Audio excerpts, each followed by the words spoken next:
Hey, tonight we're going to talk about the time when Rome and Greece collided, when the most powerful empire of the West met the oldest culture of the East. Spoiler, it wasn't great for everyone involved. If you're enjoying these bedtime stories about weird history, I'd really appreciate a like or subscribe. I'm curious where you're listening from. Drop a comment with your location and what time it is there. I know, you're trying to fall asleep and I'm about to tell you about wars and conquests, but trust me, it gets better. Now find a cozy spot, take a slow, deep breath and let your body sink into comfort as we journey back in time together. The year is 231 BC, and congratulations, you've just woken up in your small home in Athens, Greece. The good news, you're alive in one of the most cultured cities in the Mediterranean world. The bad news, your stomach is already cramping from hunger, and the thin wool blanket did little to keep you warm during the night. You push yourself up from your sleeping mat, your back aching from another night on the hard surface. Small bits of straw stick to your hair and clothing. The morning air is cool against your skin, and you can see your breath forming small clouds in the dim light, filtering through the single window of your modest home.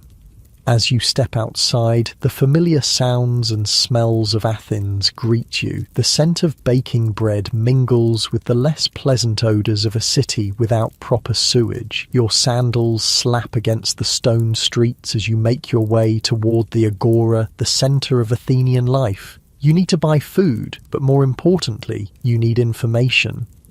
Athens isn't what it used to be. You've heard the elders tell stories of its golden age, when philosophers like Socrates, Plato and Aristotle walked these same streets, when the Parthenon was newly built and gleaming white instead of weathered, when Athens ruled the seas with its powerful navy.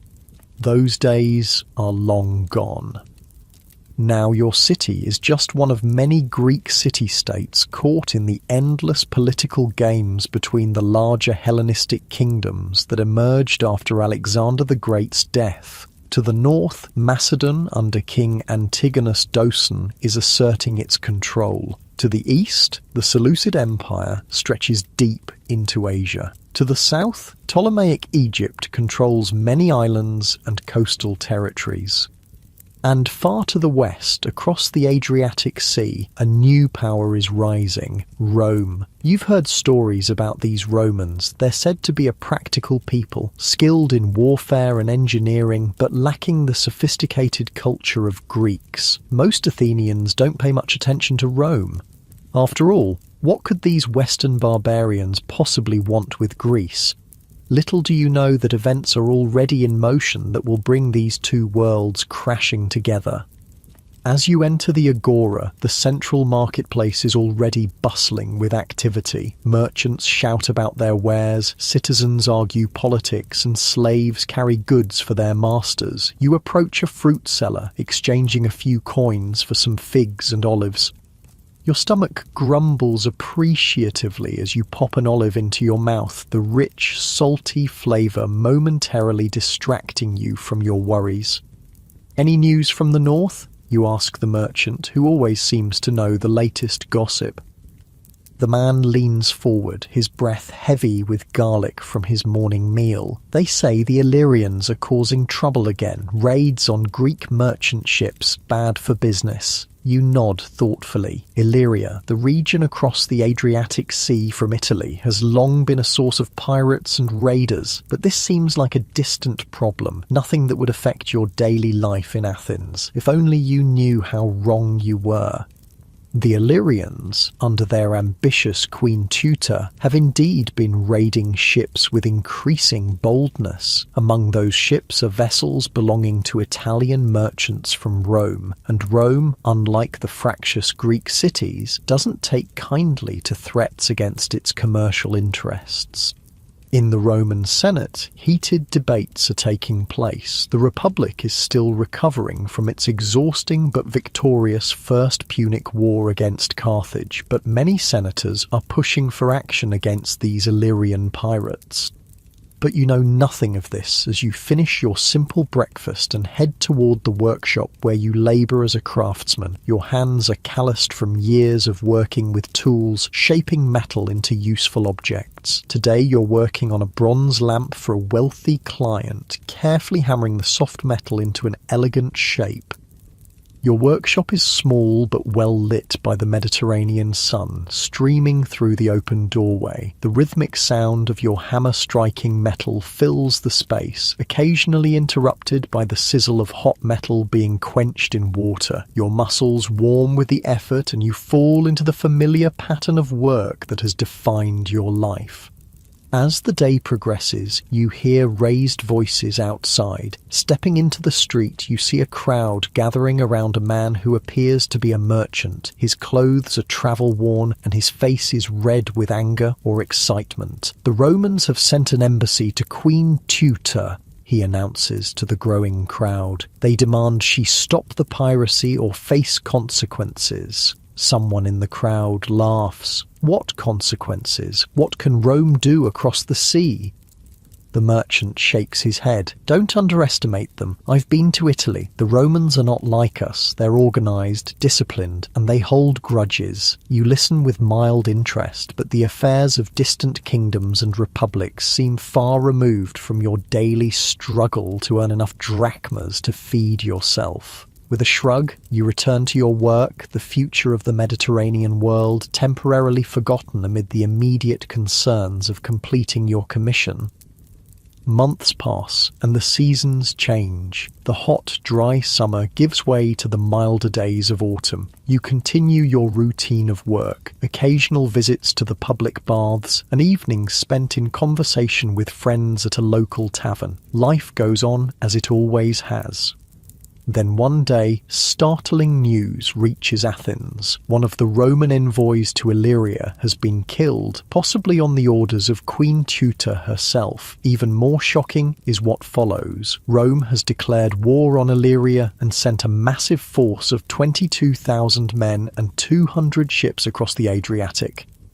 This news causes a stir even in Athens.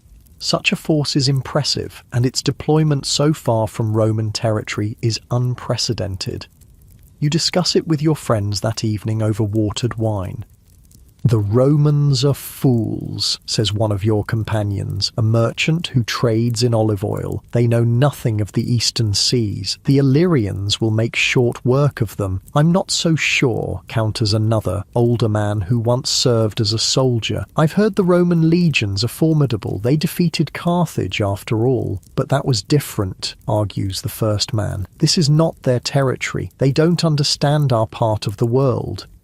You listen to the debate without offering an opinion. Politics has always seemed a dangerous game to you, best left to those with the wealth and connections to play it safely. Still, you can't help but feel a vague unease about these developments.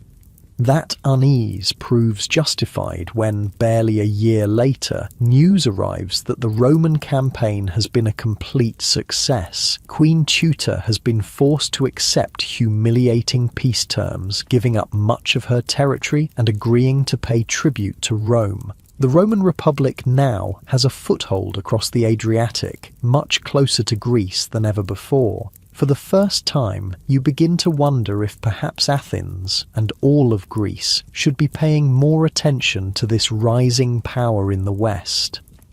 More years pass. You grow older, your hair beginning to grey at the temples, your back aching more persistently after a long day's work. The world around you continues to change. Philip V becomes king of Macedon after the death of Antigonus. In the west, rumours spread of another conflict brewing between Rome and Carthage.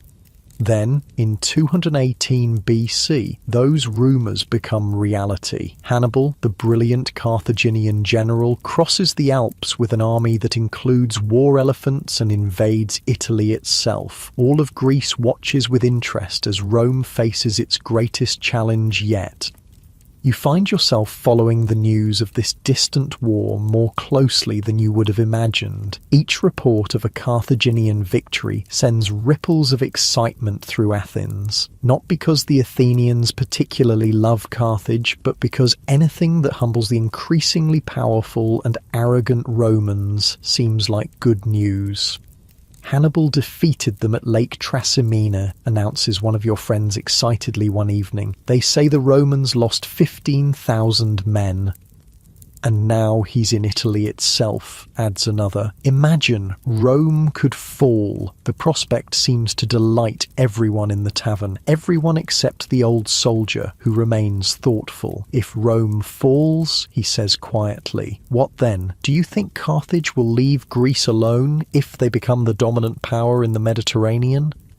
His words cast a momentary pall over the celebration, but it's quickly forgotten as more wine is poured. Yet you find yourself pondering his question later that night as you lie on your sleeping mat, staring at the ceiling beams of your modest home. What you don't know, what no one in Athens yet knows, is that King Philip Theof of Macedon is asking himself the same question, but he's reaching a very different conclusion. Seeing Rome vulnerable, Philip decides to ally himself with Hannibal, hoping to expand Macedonian power while Rome is distracted. It's a fateful decision that will eventually bring Roman legions to Greek soil. The seasons turn into years. Reports from the west are confused and contradictory. Hannibal remains undefeated in the field, yet Rome somehow endures. The war drags on, and gradually attention in Athens turns to more immediate concerns. For you, those concerns include the increasing pain in your joints that makes your work more difficult each year and the rising cost of food in the market. You're getting by, but barely. You've never married, you couldn't afford to support a family on your meagre earnings, and sometimes the loneliness weighs on you as heavily as your physical discomforts. Then one morning, as you're selecting vegetables at a market stall, a commotion erupts at the edge of the agora. A messenger has arrived, clearly having ridden hard to bring news. A crowd quickly gathers around him. You move closer, curious despite yourself. The messenger's voice carries across the market. Rome has defeated Carthage. Hannibal has been recalled to defend his homeland. The Roman general Scipio has invaded Africa itself. A murmur runs through the crowd. This is unexpected news. Despite all his victories, Hannibal has been outmaneuvered strategically, and Rome, rather than collapsing, has somehow found the strength to take the war to Carthaginian territory. What of King Philip? Someone asks. He allied with Carthage. The messenger's expression is grim. The Romans have not forgotten. Even now they prepare to turn their attention eastward. A chill runs down your spine despite the warm spring air. Suddenly, Rome doesn't seem so distant anymore. The First Macedonian War, as it will later be called, ends without much direct conflict between Roman and Macedonian forces. Rome, still focused on defeating Carthage, is content with a peace treaty that essentially maintains the status quo. But you and every other Greek with any political awareness knows it's only a temporary reprieve. And indeed, just 3 years after finally defeating Carthage at the Battle of Zama in 202 BC, Rome turns its full attention to the east. Complaints from Rhodes and Pergamon about Macedonian aggression give the Romans the pretext they need to declare war on Philip V. This time, there will be no half measures. The Second Macedonian War has begun. You're older now, approaching what Greeks consider old age. Your hands, once so skilled and strong, are gnarled with arthritis. You've had to take on an apprentice to help with the more demanding aspects of metalworking, but you still visit the agora daily, as much for the news and conversation as for supplies. And the news these days is all about Rome. They've landed at Apollonia, says a merchant who specializes in imported Italian wine. 20,000 legionaries under Consul Galba. The Aetolian League has allied with them against Philip, adds a sailor, fresh from the port of Piraeus, and there are rumours that Pergamon and Rhodes have contributed ships. You listen quietly, your heart heavy. The Greeks are doing what they've always done, fighting among themselves, inviting outside powers to help in their internal squabbles. It's how Philip of Macedon, Alexander's father, gained control of Greece a century and a half ago. Now history seems to be repeating itself, but with Rome in the role of conqueror. What of Athens, you ask? Where do we stand? The question brings uncomfortable silence. Athens, once the proud leader of the Delian League, the city that defied the Persian Empire, is now reduced to a minor player in the great game of Mediterranean politics. Your city has declared for Rome, seeing the Romans as preferable to Macedonian domination. But in truth, Athens has little choice or voice in the matter. As the war progresses, you follow the reports as best you can. The Roman consul Titus Quinctius Flamininus has taken command. Unlike his predecessors, he seems to understand Greek politics and speaks the language well. He declares that Rome comes not as a conqueror but as a liberator to free the Greek cities from Macedonian oppression. Many Greeks, including many Athenians, believe him. You're not so sure. You've lived long enough to grow skeptical of anyone who claims to wage war for the benefit of others. The decisive moment comes in 197 BC at a place called Cynocephalae in Thessaly. The Roman legions meet Philip's phalanx in open battle for the first time. The result shocks the Greek world. You hear the news in the Agora, delivered by a man who claims his brother fought in the battle. The phalanx drove back the Romans at first, he recounts to the gathered crowd, but the ground was uneven and gaps opened in the formation. The Romans sent their men into those gaps with their short swords, and he draws a finger across his throat. Butchery, 8,000 Macedonians dead, 5,000 captured. Philip barely escaped with his life.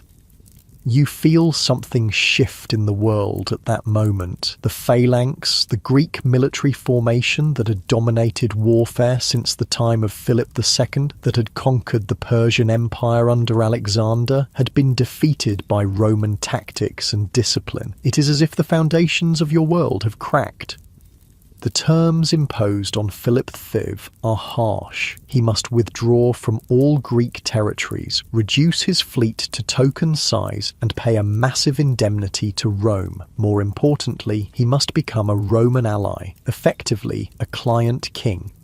The next year, at the Isthmian Games, Flamininus makes a dramatic announcement that is soon reported throughout Greece. The Senate and people of Rome and their commander, Titus Quinctius, having defeated King Philip and the Macedonians in war, declare the following peoples free without garrison or tribute, in full enjoyment of their ancestral laws: the Corinthians, Phocians, Locrians, Euboeans, Phthiotic Achaeans, Magnesians, Thessalians, and Parabians. The proclamation is met with such jubilation that they say birds flying overhead were stunned by the noise and fell from the sky. Greece is free, no longer under Macedonian control. But you, in your wisdom born of years, understand what many of your fellow Greeks do not. Freedom granted can also be freedom taken away. Rome may call itself a liberator, but it has no intention of leaving the Greek world to its own devices. This is not the end of Roman involvement in Greece, but merely the beginning. You're proven right far sooner than even you expected. Just 5 years after Cynocephalae, another power threatens Greece, Antiochus III, king of the Seleucid Empire, who has crossed into Europe with his army. Rome, now firmly established as the protector of Greek freedom, once again sends its legions eastward. The Aetolian League, previously Rome's ally against Philip, now switches sides and supports Antiochus. They've realised too late that they've merely exchanged one master for another, but it's a futile gesture. At Thermopylae, the same narrow pass where Leonidas and his 300 Spartans made their famous stand against the Persians, the Romans utterly defeat Antiochus and force him back to Asia. The Romans follow, crossing into Asia Minor and defeating Antiochus again at Magnesia in 190 BC. The Seleucid king is forced to abandon all his territories in Asia Minor and pay an even larger indemnity than was imposed on Philip. And the Aetolians? Rome makes an example of them. Their league is stripped of much of its territory and independence, reduced to a Roman client state. The message to the rest of Greece is clear. Opposition to Rome will not be tolerated. You watch all this unfold from Athens, your body growing frailer as the years pass. You rely more and more on your apprentice, who now does most of the actual metalworking while you supervise and teach. Your world has contracted to your workshop, your modest home, and the short walks between them. But your mind remains sharp, and you continue to follow the shifting politics of Greece and Rome. You see how Rome, having declared the Greeks free, nevertheless keeps its legions in strategic locations. How Roman advisors influence the policies of supposedly independent Greek cities. How Roman merchants and businessmen gradually gain control of more and more of the Greek economy. It is conquest by another name, slower but perhaps more thorough than outright military occupation. Then in 179 BC, Philip V of Macedon dies and is succeeded by his son Perseus. The new king chafes under the restrictions imposed by Rome and begins to rebuild Macedonian strength. He forms alliances with other Greek states and even with tribes to the north in Thrace. Rome watches these developments with growing alarm. The memory of Hannibal's invasion is still fresh, and the Senate has no intention of allowing another potential enemy to gain strength. Accusations and counter-accusations fly between Rome and Macedon. Diplomatic missions come and go. Tensions escalate, and in 171 BC, Rome declares war on Perseus. The Third Macedonian War has begun. You are very old now, one of the elders of Athens. Your hair is white, your skin wrinkled and spotted with age, your back permanently bent. You can no longer walk to the agora, but friends and your former apprentice bring you news along with food and wine. The war is not going well for Rome at first. Perseus wins several victories, including a significant cavalry engagement at Callinicus. For a brief moment, it seems as if Macedon might reassert itself as a power in Greece. But Rome is relentless. A new consul, Lucius Aemilius Paulus, takes command of the Roman forces in Greece, and in 168 BC at Pydna, the Roman legions and the Macedonian phalanx meet in battle once more. The result is even more decisive than cynocephaly. The Macedonian army is virtually annihilated. Perseus flees, only to be captured soon after. He will end his days as a prisoner in Italy. The consequences for Macedon are devastating. The kingdom that had dominated northern Greece since the time of Philip II, that had produced Alexander the Great and conquered half the known world, ceases to exist as a unified state. The Romans divide it into 4 separate republics, each forbidden to have relations with the others. A heavy tribute is imposed, and all the royal mines are closed, destroying the Macedonian economy. As for the rest of Greece, any city or league suspected of having sympathized with Perseus faces Roman retribution. 70 towns in Epirus are destroyed, and 150,000 people are enslaved. The message is brutally clear. Resistance is futile. You receive this news in your bed where you now spend most of your days. Your former apprentice, now a master craftsman in his own right, sits beside you and holds your frail hand as he tells you what has happened. What will become of Athens, you ask, your voice barely above a whisper. Of Greece? He squeezes your hand gently. We will endure, as we always have. The Romans may control our bodies, but they cannot take our minds, our culture. Already they send their sons to study with our philosophers. They copy our art, our architecture. In time, perhaps we will conquer them in our own way. You smile weakly, wanting to believe him, but as you drift into sleep, you can't help but wonder if Greece will ever truly be free again. What you cannot know, as your eyes close and your breathing slows, is that the final act of the Roman conquest of Greece is yet to come, that the Achaean League will make one last desperate bid for independence, that in 146 BC, the same year that Rome finally destroys Carthage, the consul Lucius Mummius will defeat the Achaean army at Corinth and raze that beautiful city to the ground, selling its population into slavery. With that act, all pretense of Greek freedom will end. Greece will formally become the Roman province of Achaea, directly governed by a Roman proconsul. But perhaps it's better that you don't live to see it. Better to die with at least the illusion that something of the old Greece, the Greece of Pericles and Socrates, of democracy and philosophy, might survive under Roman rule. As sleep overtakes you, your muscles relax and your breath slows. The weight of age lifts from your tired bones. For the first time in years, you feel no pain, no stiffness. Your breathing gets deeper, more rhythmic, matching the gentle cadence of waves lapping against the shore of the Aegean. The light fades and you drift away, leaving behind a world in transition, a world where Greece's golden age is ending and Rome's is just beginning, a world where two great civilizations have collided and nothing will ever be the same. Your eyes open to the warm glow of morning light filtering through a small window. You're in a modest but comfortable home in Corinth, once one of the greatest trading cities of Greece. The year is 44 BC, exactly 100 years after Rome's final conquest of Greece. And your life straddles two worlds. The ancient Greek heritage of your ancestors and the Roman present that governs every aspect of your existence. The rough wool of your blanket scratches against your skin as you push yourself up from your sleeping pallet. Your bare feet touch the cool tiles of the floor, sending a slight shiver up your spine despite the warm air. Outside, you can already hear the city coming to life. The shouts of merchants, the rumble of cartwheels on stone streets, the distant sound of hammers from the shipyards.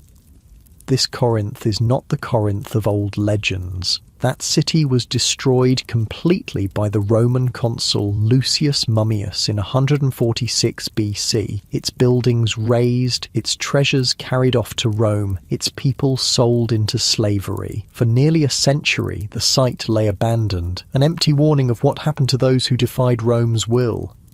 But you were born in the New Corinth, the Roman colony founded by Julius Caesar himself just 2 years before your birth. Your father, a Greek from Athens, came here seeking opportunity in the reborn city. Your mother was the daughter of an Italian merchant who settled here among the first colonists. You are, in your very blood, the merging of Greece and Rome that defines the world you live in. As you splash water from a clay basin onto your face, the coolness banishing the last vestiges of sleep, you contemplate the day ahead. You work as a scribe and translator in the office of a Roman official, using your fluency in both Greek and Latin to bridge the gap between the Roman administrators and the local Greek population. It's a respectable position that places you in the middle class of colonial society, neither rich nor poor, neither fully Roman nor entirely Greek. You dress quickly in a simple tunic, its style a blend of Greek and Roman fashions. The fabric is local, but the cut follows the current trend in Italy. Around your shoulders, you drape a light cloak, protection against the morning chill that will burn off once the sun rises higher.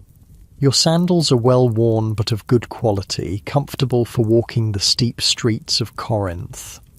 Before leaving your home, you take a moment to check your appearance in a small bronze mirror. Your features reflect your mixed heritage, the high forehead and straight nose of your Greek father, the darker complexion and round chin of your Italian mother. Your hair is cut short in the Roman style, though many full-blooded Greeks still wear theirs longer. Such choices are not merely aesthetic in this world where identity is increasingly fluid. The streets outside are already busy. Corinth's position on the narrow isthmus connecting the Peloponnese to the rest of Greece has always made it a crucial trade hub. Under Roman rule, it has regained much of its former commercial importance, though now serving the interests of Rome rather than Greece. You weave through the morning crowd, nodding to acquaintances, a mixture of Roman colonists, Greeks, and visitors from across the Mediterranean. The buildings around you tell the story of the city's rebirth. Roman architectural styles dominate the newer structures, particularly the government buildings and the homes of wealthy colonists. But Greek influences remain visible in many details, from the proportions of columns to the decorative elements adorning even Roman-style buildings. The smell of freshly baked bread draws you to a small bakery tucked into the corner of a side street. Your stomach growls, reminding you that you left home without breaking your fast. The baker, a stout Greek woman whose family has been in the bread business for generations, greets you by name. "The usual?" she asks in Greek, already reaching for a small loaf of her specialty, a wheat bread sweetened with honey and studded with dried figs. "Please," you reply in the same language, "and some cheese if you have it." She wraps the bread in a scrap of linen and adds a small wedge of goat cheese, accepting your coins with a smile. "Did you hear the news?" she asks, leaning forward conspiratorially. "What news?" The baker is known for her gossip as much as her bread, and while you're sometimes skeptical of her more outlandish tales, she often has genuine information before it becomes widely known. "They say Caesar has been murdered," she whispers, her eyes wide. "In Rome, stabbed in their Senate house by his own friends." Your hand freezes halfway to your mouth, the bread forgotten. "Caesar? Dead? Are you certain?" She nods vigorously. "A merchant ship arrived last night from Brundisium. The captain told my cousin's husband, who works at the docks. They say it happened on the Ides of March." Your mind races. Julius Caesar, conqueror of Gaul, victor in Rome's civil war, dictator of the Republic, and the founder of this very colony where you live, assassinated by his fellow Romans. If true, this is momentous news that will affect the entire Mediterranean world, including your corner of it. "I should go," you say, tucking the bread and cheese into your satchel. "Thank you for telling me." As you continue toward the administrative buildings where you work, you notice small groups of people huddled in conversation, their expressions worried. It seems the baker is not the only one who's heard the news. Roman citizens look particularly concerned. Their status and security in this distant colony depends on stability in Rome itself. The governmental complex comes into view, its imposing facade built in the Roman style, but with subtle Greek elements that make it less foreign to local eyes. This architectural blending is deliberate. Rome has learned that total suppression of local culture creates resentment, while selective adoption and adaptation fosters acceptance. Inside, the usual ordered calm of the administrative offices has been replaced by barely controlled chaos. Officials hurry from room to room, documents clutched in their hands. Clerks and scribes like yourself stand in small clusters, their work temporarily forgotten as they discuss the rumours. Your supervisor, Gaius Septimius, a middle-aged Roman from central Italy who has been in Corinth for a decade, beckons you urgently when he spots you entering.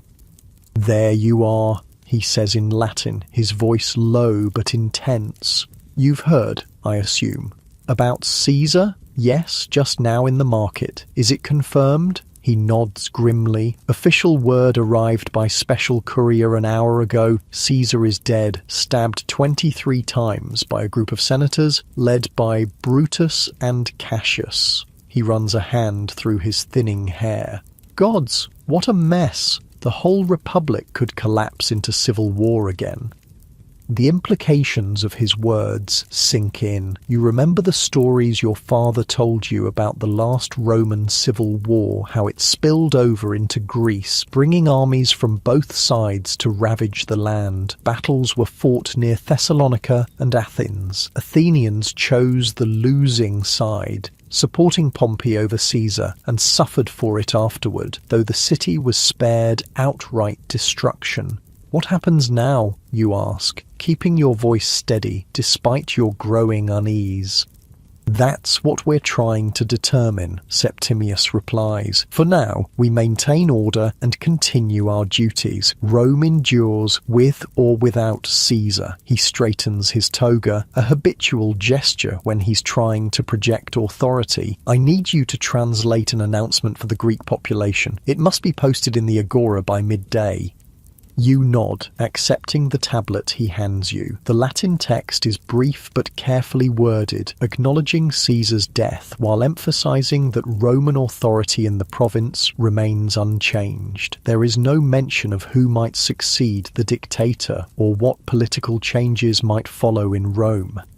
As you settle at your desk to craft a Greek translation that captures both the letter and spirit of the announcement, your mind wanders to the larger questions raised by Caesar's assassination. You've lived your entire life in a world dominated by Rome, as did your parents before you. The Greek independence your grandparents might have remembered in their youth seems like ancient history.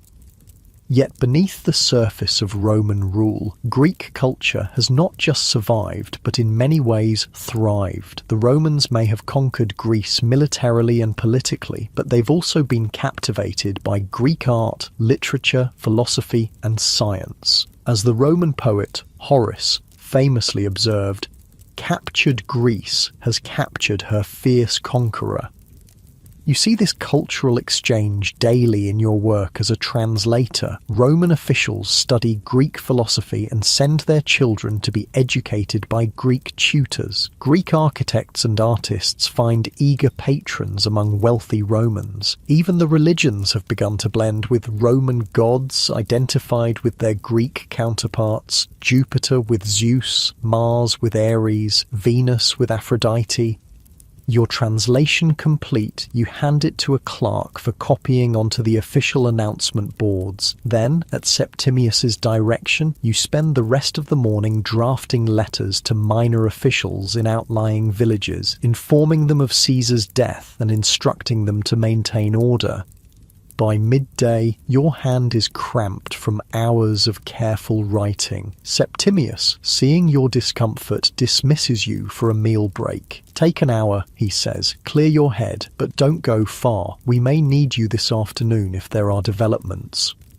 Grateful for the respite, you step out into the bright sunlight of a spring day. The main forum is crowded now, people gathered around the announcement boards where your translation has been posted. The mood is tense but not panicked. Corinth has prospered under Roman rule, and while few here would have personally loved Caesar, stability is good for business. You find a small wine shop with a view of the forum and order a cup of watered wine and a plate of olives to go with the bread and cheese from the morning. The shopkeeper, recognizing you as someone who works in the administration, offers a small discount. "Troubling news," he comments as he pours your wine. "What do you think will happen now?" You choose your words carefully. As a government employee, your opinions carry weight, and in uncertain times, careless talk can be dangerous. Rome has weathered crises before, you say diplomatically. The Republic will continue.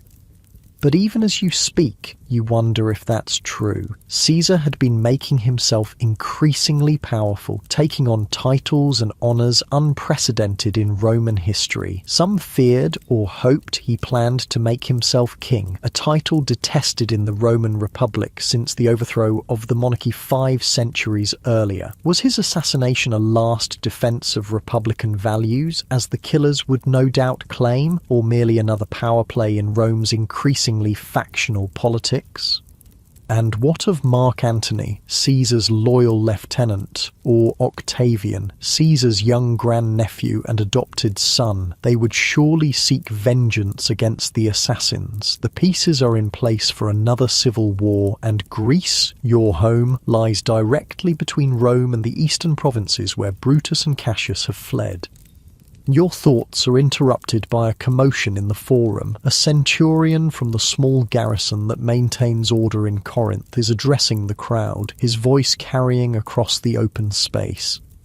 "Citizens of Rome, allies and provincials," he calls out in accented but understandable Greek, "be assured that the peace and security of Corinth remains our highest priority. All garrison troops are on alert. The night curfew will be strictly enforced until further notice. Anyone spreading disorder or rebellion will be dealt with harshly." The crowd receives this announcement with murmurs rather than protests. Most people here, Greek and Roman alike, value the Pax Romana, the Roman peace that has brought prosperity to the region after centuries of warfare between rival Greek states. You finish your meal quickly and return to the administrative complex. As you expected, the afternoon is busy with additional correspondence and translations. Sunset finds you still at your desk, eyes strained from hours of detailed work by increasingly inadequate light. "Enough," Septimius says finally, noticing your fatigue. "Go home, rest. Tomorrow will be another long day." The streets are quieter than usual as you make your way home, the normal evening bustle subdued by uncertainty and the enhanced military presence. Torches at major intersections cast flickering light and long shadows. Roman soldiers patrol in pairs, their armour glinting in the torchlight, hands resting on the hilts of their swords. You reach your home without incident and light an oil lamp, its gentle glow filling the single room with warm light and the faint scent of olive oil. The day's events have left you mentally exhausted, yet your mind continues to churn with questions about what might lie ahead. A rap at your door startles you from your thoughts. Cautiously, you open it to find Timaeus, a childhood friend who now works as a merchant's assistant specializing in the wine trade between Greece and Italy. "May I come in?" he asks, glancing over his shoulder at the empty street. You step aside to admit him, curious about this unexpected visit. Timaeus is normally cheerful and open, but tonight his expression is serious, his movements tense. "Have you heard anything more?" he asks without preamble. "About what's happening in Rome?" "Nothing beyond the official announcement," you reply, pouring him a cup of water from your clay pitcher. "Caesar is dead, killed by conspirators led by Brutus and Cassius. The government continues to function. That's all we know for certain." Timaeus takes the cup, but doesn't drink. "There's talk in the merchant quarter," he says, lowering his voice despite the privacy of your home. "Some say this could be an opportunity." "An opportunity for what?" You keep your tone neutral, though a sense of unease begins to creep up your spine. "For Greece." His eyes meet yours, intense and searching. "For independence. If Rome falls into civil war again, their grip on the provinces will weaken. This could be our chance to reclaim what was lost a century ago." You stare at him, momentarily speechless. The thought is so foreign to your worldview that you struggle to process it. Independence from Rome, the concept seems as anachronistic as reverting to bronze weapons or worshipping the Titans instead of the Olympian gods. "That's dangerous talk," you say finally, "and unrealistic. Greece has been Roman for generations.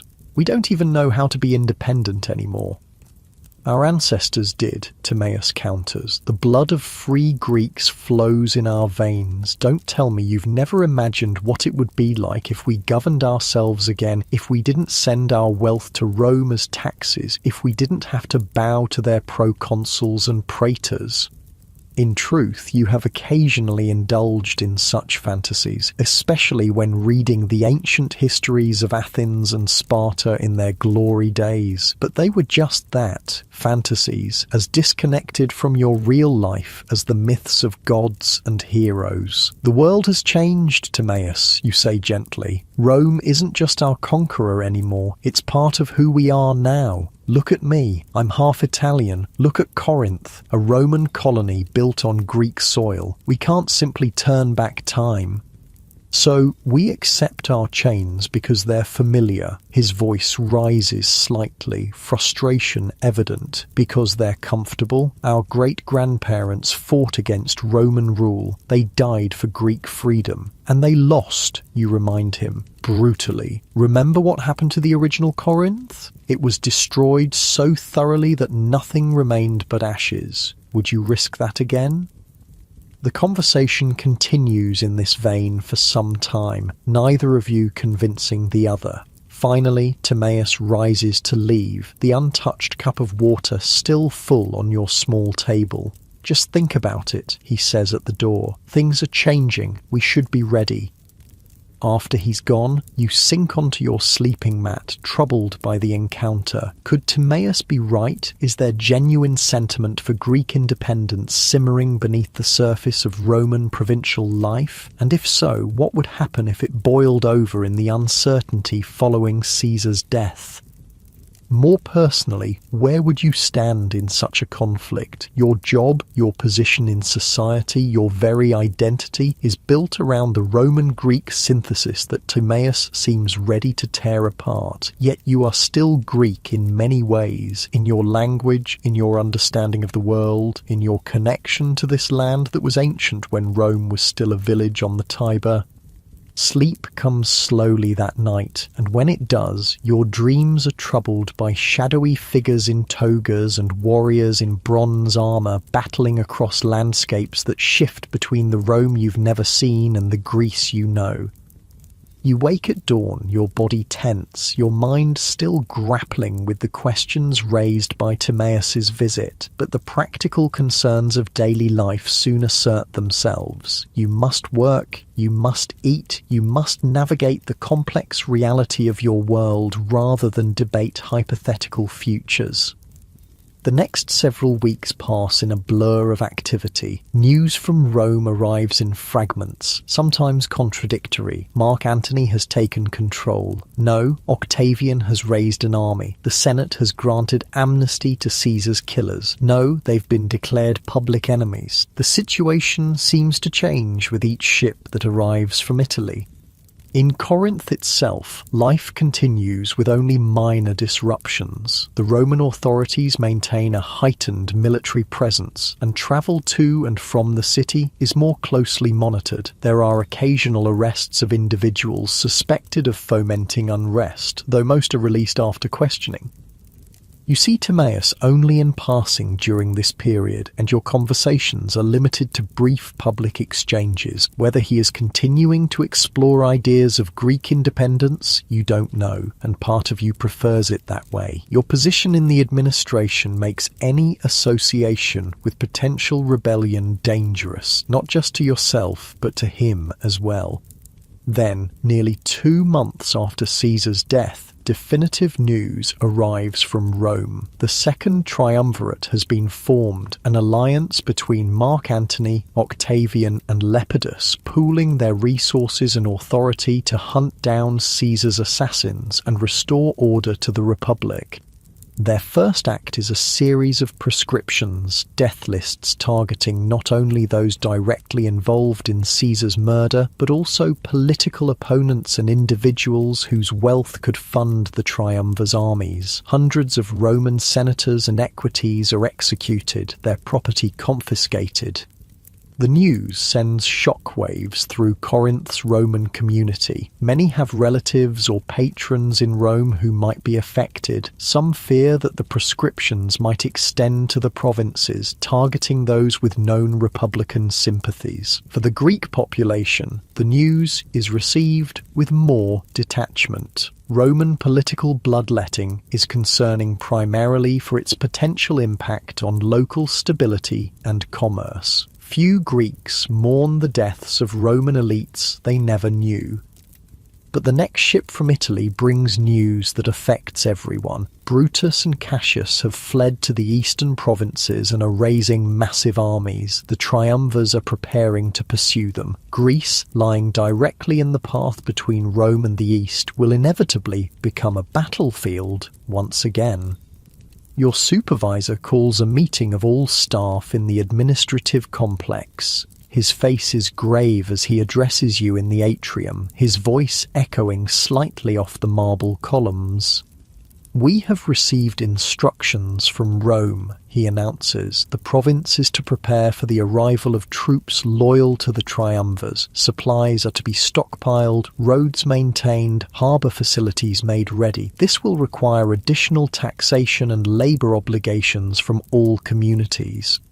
A murmur runs through the assembled staff. Everyone understands what this means. The burden of Rome's civil war will fall heavily on the provinces, as it always does. Greek farmers will feed Roman soldiers. Greek labourers will build Roman fortifications. Greek merchants will watch their overseas trade disrupted by naval operations. Additionally, Septimius continues, there have been reports of agitation in some areas, talk of using Rome's internal conflict as an opportunity for provincial rebellion. His gaze sweeps across the room, lingering momentarily on you and other staff of Greek descent. Such talk is treason, and will be dealt with accordingly. Anyone with information about seditious activities is obligated to report it immediately. Your thoughts fly to Timaeus and your conversation months ago. Was it just idle talk, or has he become involved in something more serious? And if he has, what is your duty to your friend, to your employer, to your divided heritage? The meeting concludes with assignments of additional duties to handle the increased administrative load. As a skilled translator, you are tasked with preparing communications to the Greek communities throughout the region, explaining the new requirements and encouraging compliance. The work is grueling and thankless. Each night you return home exhausted, your writing hand cramped, your mind numbed by hours of crafting language that softens harsh demands without diluting their essential message. Pay these taxes, provide these supplies, offer your sons as auxiliary troops, all for a war between Romans that will determine which Roman masters rule over you. 2 weeks into this new routine, you're walking home in the fading light of evening when a hooded figure steps from a shadowed doorway into your path. Your hand moves instinctively to the small knife at your belt. Street crime is rare in Corinth, but not unknown. "Don't you recognize me?" The figure pushes back his hood just enough for you to see his face in the dim light. It's Timaeus, though thinner than when you last saw him, with dark circles under his eyes. "What are you doing?" you hiss, glancing around to ensure no one is watching. "There's increased patrols after sunset. I need to speak with you," he says urgently. "Not here. Follow me." Every instinct tells you to refuse, to continue home and pretend this encounter never happened. But curiosity and concern for your old friend override caution. You follow as he leads you through narrow side streets to a small, run-down shrine to Poseidon that dates from before the Roman rebuilding of Corinth. Inside, oil lamps burn with low flames, casting just enough light to navigate the space. The shrine is empty, save for a weathered statue of the sea god and simple offerings of dried fish and small coins. "I'm leaving Corinth tonight," Timaeus says, without preamble, once you're both inside. "A fishing boat will take me and others to Euboea. From there, we'll make our way east." "East?" You stare at him, uncomprehending at first, then with growing alarm as understanding dawns. To join Brutus and Cassius? Have you lost your mind? They're offering freedom to Greek cities that support them against the triumvirs, he explains, his voice intense with conviction. This is the chance I spoke of, the opportunity to break Rome's grip on Greece. It's suicide, you argue. Even if Brutus and Cassius win, which is far from certain, they're still Romans. They'll still want to control Greece. They're just using Greek discontent to gain support against their enemies. Timaeus shakes his head. You don't understand. There's a real movement building, not just here, but across Greece. Athens, Sparta, Thebes, the old powers are stirring. If we fight together, coordinate our efforts, we can use Rome's civil war to leverage our independence. The passion in his voice almost makes you believe him. Almost, but your work in the administration has given you a clearer view of Roman power. You've seen the reports, the troop numbers, the resources Rome can bring to bear, even while fighting itself. It won't work, you say softly. Rome is too strong, too entrenched, and Greece is too divided. For every city that joins Brutus, another will support Antony. We'll just be fighting Rome's civil war for them, killing fellow Greeks in the process. So we do nothing except whatever Master Rome gives us next? We survive, you counter. We preserve what matters. Our culture, our philosophy, our art. We continue to influence Rome from within, as we've been doing for generations. The Greece of Pericles and Leonidas may be gone, but our ideas live on, spreading throughout the Roman world. You can see your words aren't persuading him. His mind is made up, his course set, and perhaps there's a part of you that envies his certainty, his willingness to risk everything for an ideal of Greek freedom that seems increasingly abstract to you. I came to ask you to join us, Timaeus says finally, but I can see you won't. Just promise me you won't betray us, for our friendship's sake.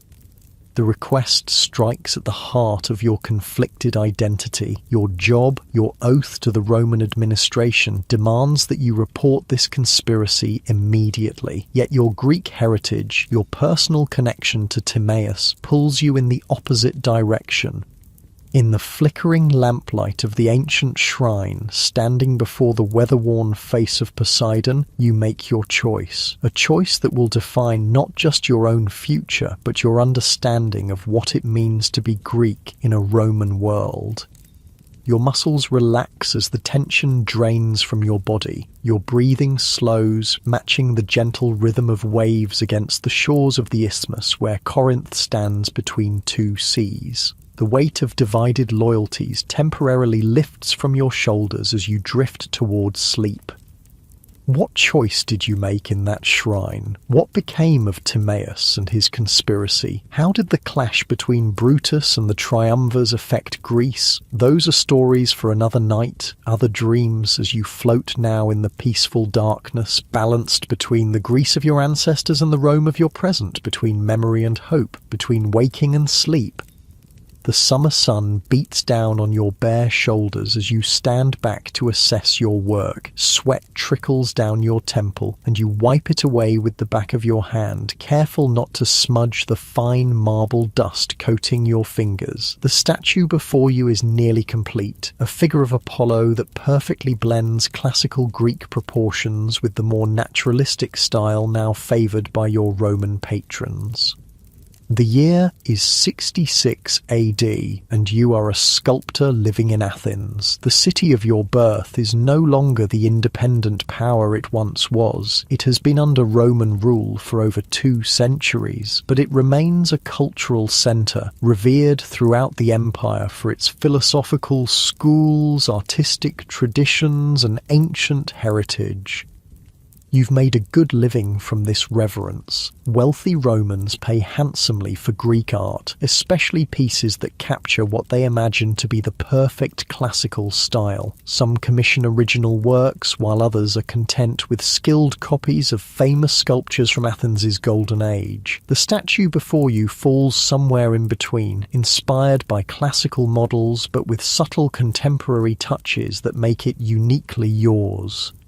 The workshop around you buzzes with activity. Your 3 apprentices, 2 Greek boys and the son of a Roman merchant who settled in Athens, are working on simpler commissions or preparing materials. The rhythmic sound of chisels tapping against stone creates a soothing backdrop to your thoughts. The familiar smell of stone dust fills your nostrils, mingling with the scent of olive oil used to polish finished works.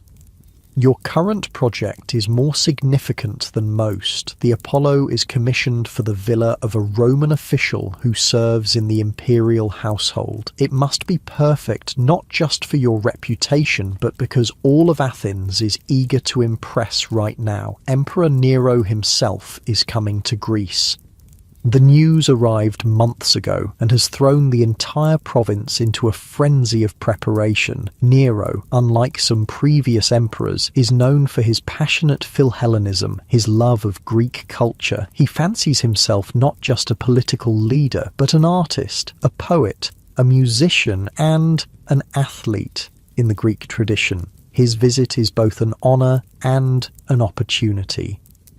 You carefully apply your chisel to define the curve of Apollo's lyre, your movements precise after decades of practice. Your body knows exactly how much pressure to apply, how to follow the natural grain of the marble, how to bring forth the god from the stone. Despite the heat and your aching back, there's a deep satisfaction in this work that connects you to generations of Greek sculptors before you. A voice interrupts your concentration. "Master, someone from the governor's office is here."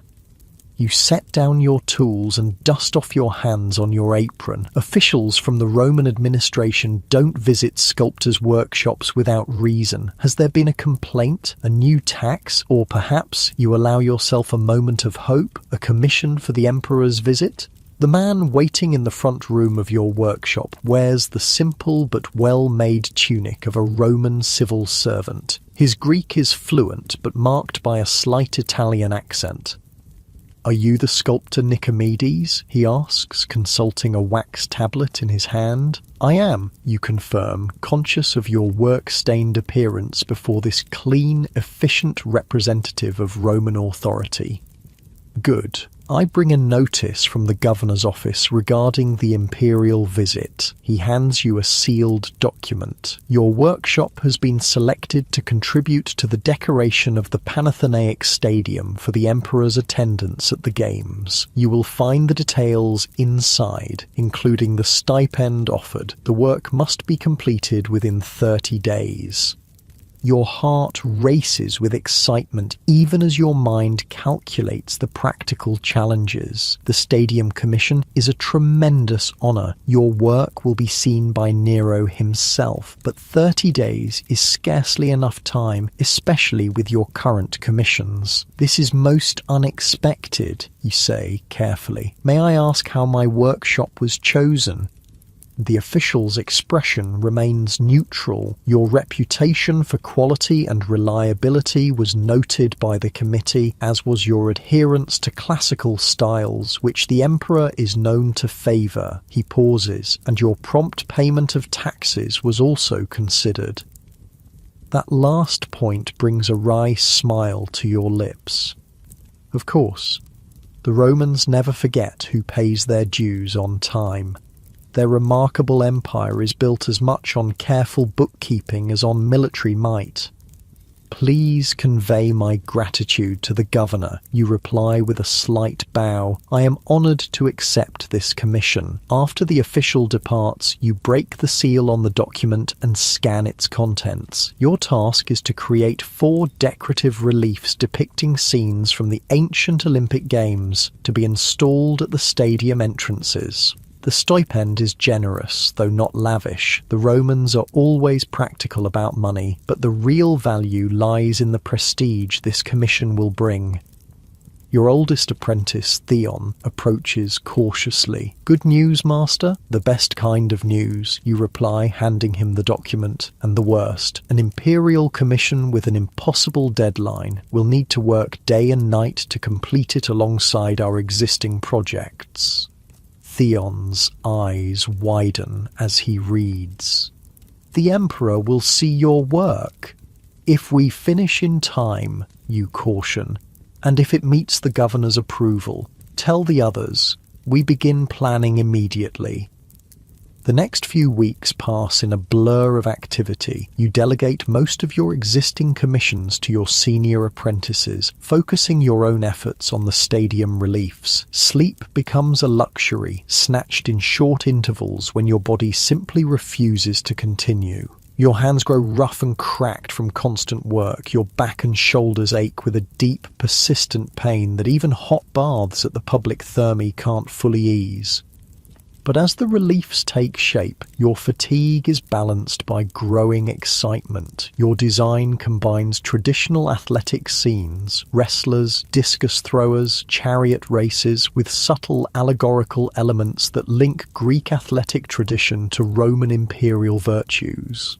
It's a careful balance, honouring Greek heritage while acknowledging Roman rule, and you're proud of the result.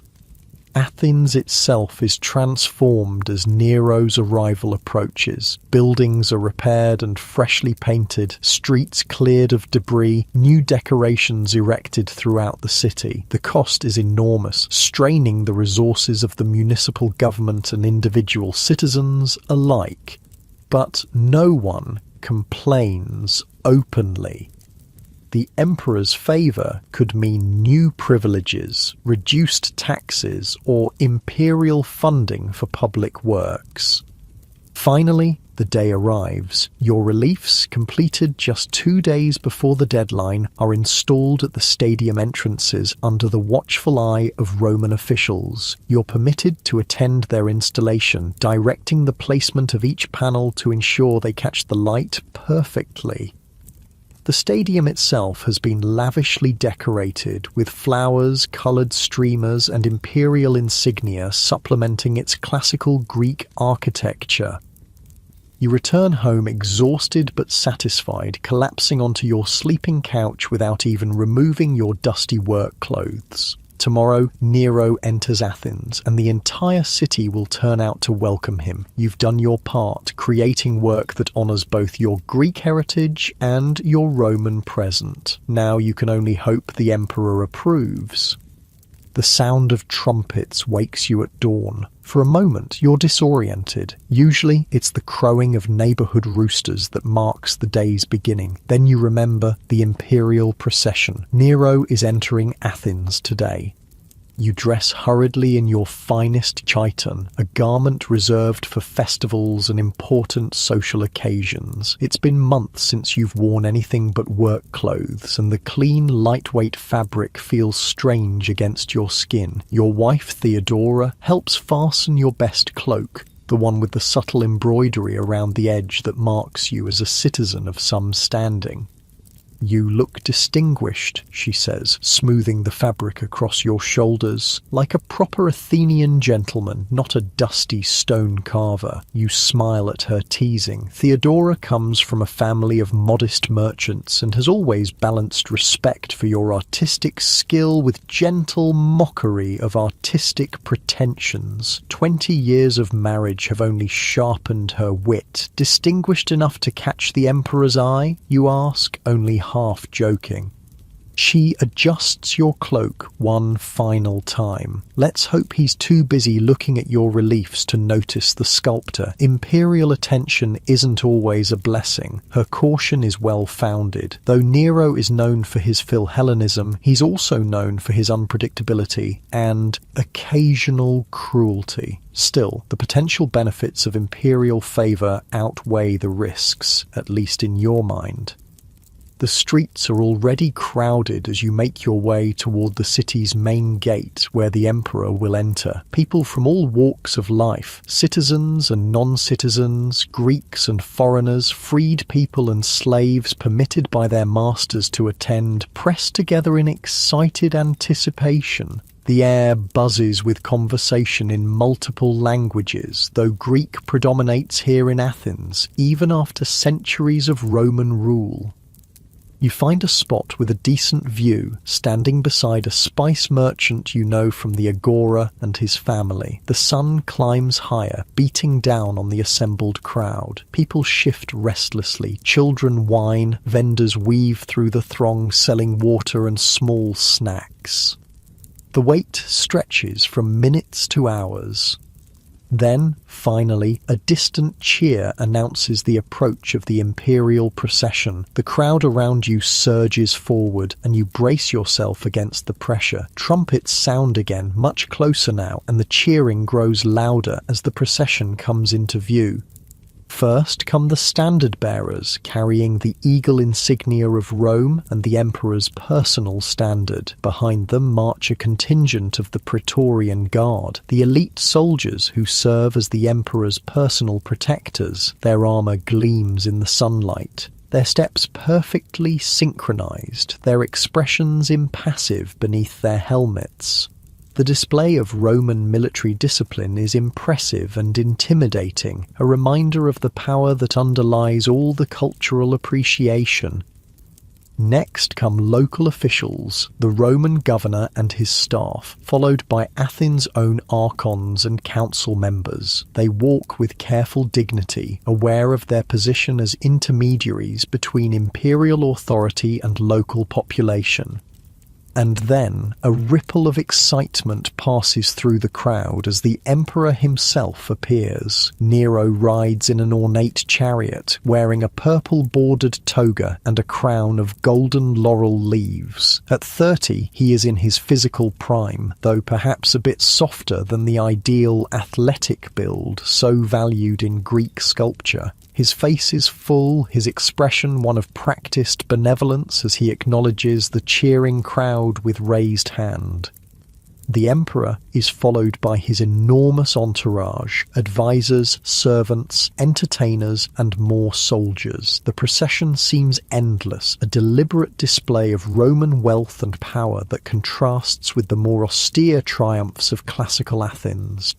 As Nero passes your position, you join in the rhythmic chanting that has broken out around you. Hail Nero, friend of the Hellenes, hail Apollo incarnate. The titles are flattering exaggerations, of course, but they appeal to the emperor's well-known vanity and his fancy that he embodies the spirit of Apollo, god of music, poetry, and light.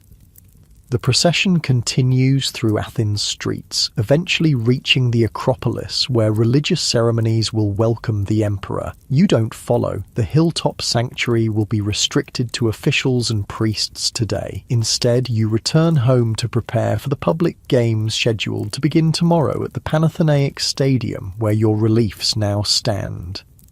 That evening, Athens buzzes with activity. The city is hosting not just the emperor, but also his entire court and the many visitors drawn by the imperial presence. Every inn is full, private homes have opened their doors to paying guests, and the streets remain crowded well into the night. From your courtyard you can hear snatches of music and laughter from nearby taverns where people celebrate the emperor's arrival. You should be resting. Tomorrow will be another long day, but excitement keeps you awake. You sit with Theodora in the courtyard, drinking watered wine and discussing the day's events. They say he plans to compete himself in the games, Theodora remarks, not just attend as a spectator. You raise your eyebrows in surprise. Compete? A Roman emperor participating in Greek games? That's unprecedented. Unprecedented and inappropriate, according to some, she replies. I overheard some elders at the market complaining. The games are meant for Greek citizens, not foreigners, even imperial ones. You consider this. The exclusive nature of many Greek competitions has indeed been a point of pride, a way of maintaining Hellenic identity under foreign rule. But pragmatism suggests a different view. If Nero wants to compete, who will stop him? Besides, he considers himself a true Hellene in spirit, and his participation would certainly make the games memorable. Theodora gives you a knowing look. You're hoping he'll see your reliefs and be so impressed he'll commission something for his palace in Rome. Is that so unreasonable? You ask with a smile. The greatest Greek artists have always sought the patronage of the powerful. Just be careful what you wish for, she cautions. Phidias created the Athena Parthenos and ended his life accused of impiety and theft. Her reference to Athens' most famous sculptor, who created magnificent works but died in disgrace, is a pointed reminder of the dangers that can accompany great commissions and powerful patrons.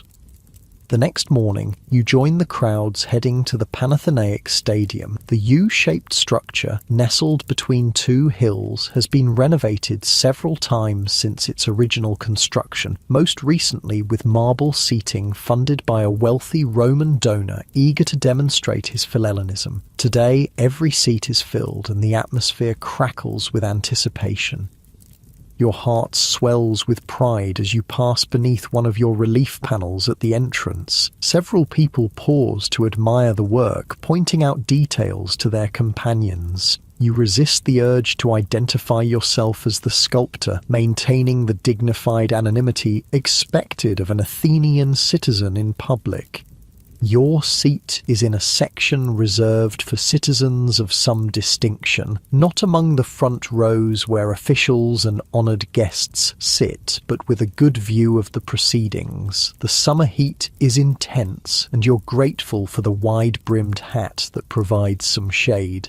Around you, spectators fan themselves and drink from water flasks brought from home. A trumpet blast announces the beginning of the games. The crowd roars as athletes march into the stadium, their oiled bodies gleaming in the sunlight. They are followed by officials, priests who will oversee the sacred aspects of the competition, and finally, to thunderous applause, the emperor himself. Nero has abandoned his Roman toga for a Greek-style garment that leaves his arms and legs bare, marking his intention to participate as a competitor rather than observe as emperor. The crowd's reaction is mixed. Cheers predominate, but you hear scattered murmurs of disapproval from traditional-minded Athenians nearby. The games begin with traditional prayers and sacrifices, followed by foot races. The athletes are impressive physical specimens, the result of years of training and disciplined living. You watch with an artist's eye, noting how their muscles move beneath the skin, filing away observations that might inform future sculptures. Then comes an unexpected announcement. The emperor will participate in the chariot race scheduled for later in the day. The crowd buzzes with excitement and speculation. Chariot racing is dangerous even for experienced charioteers. What if the emperor is injured or worse? What if he performs poorly and is humiliated?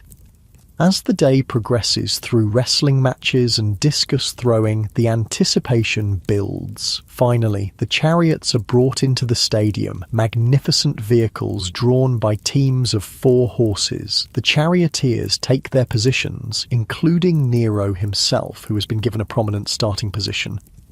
The trumpet sounds, and they're off in a cloud of dust and thundering hooves. The crowd leaps to its feet, cheering wildly. The race is 10 circuits of the stadium, and at first Nero holds his position in the middle of the pack. But as the race progresses, the professional charioteers pull ahead, their superior skill evident in how they take the tight turns at each end of the stadium.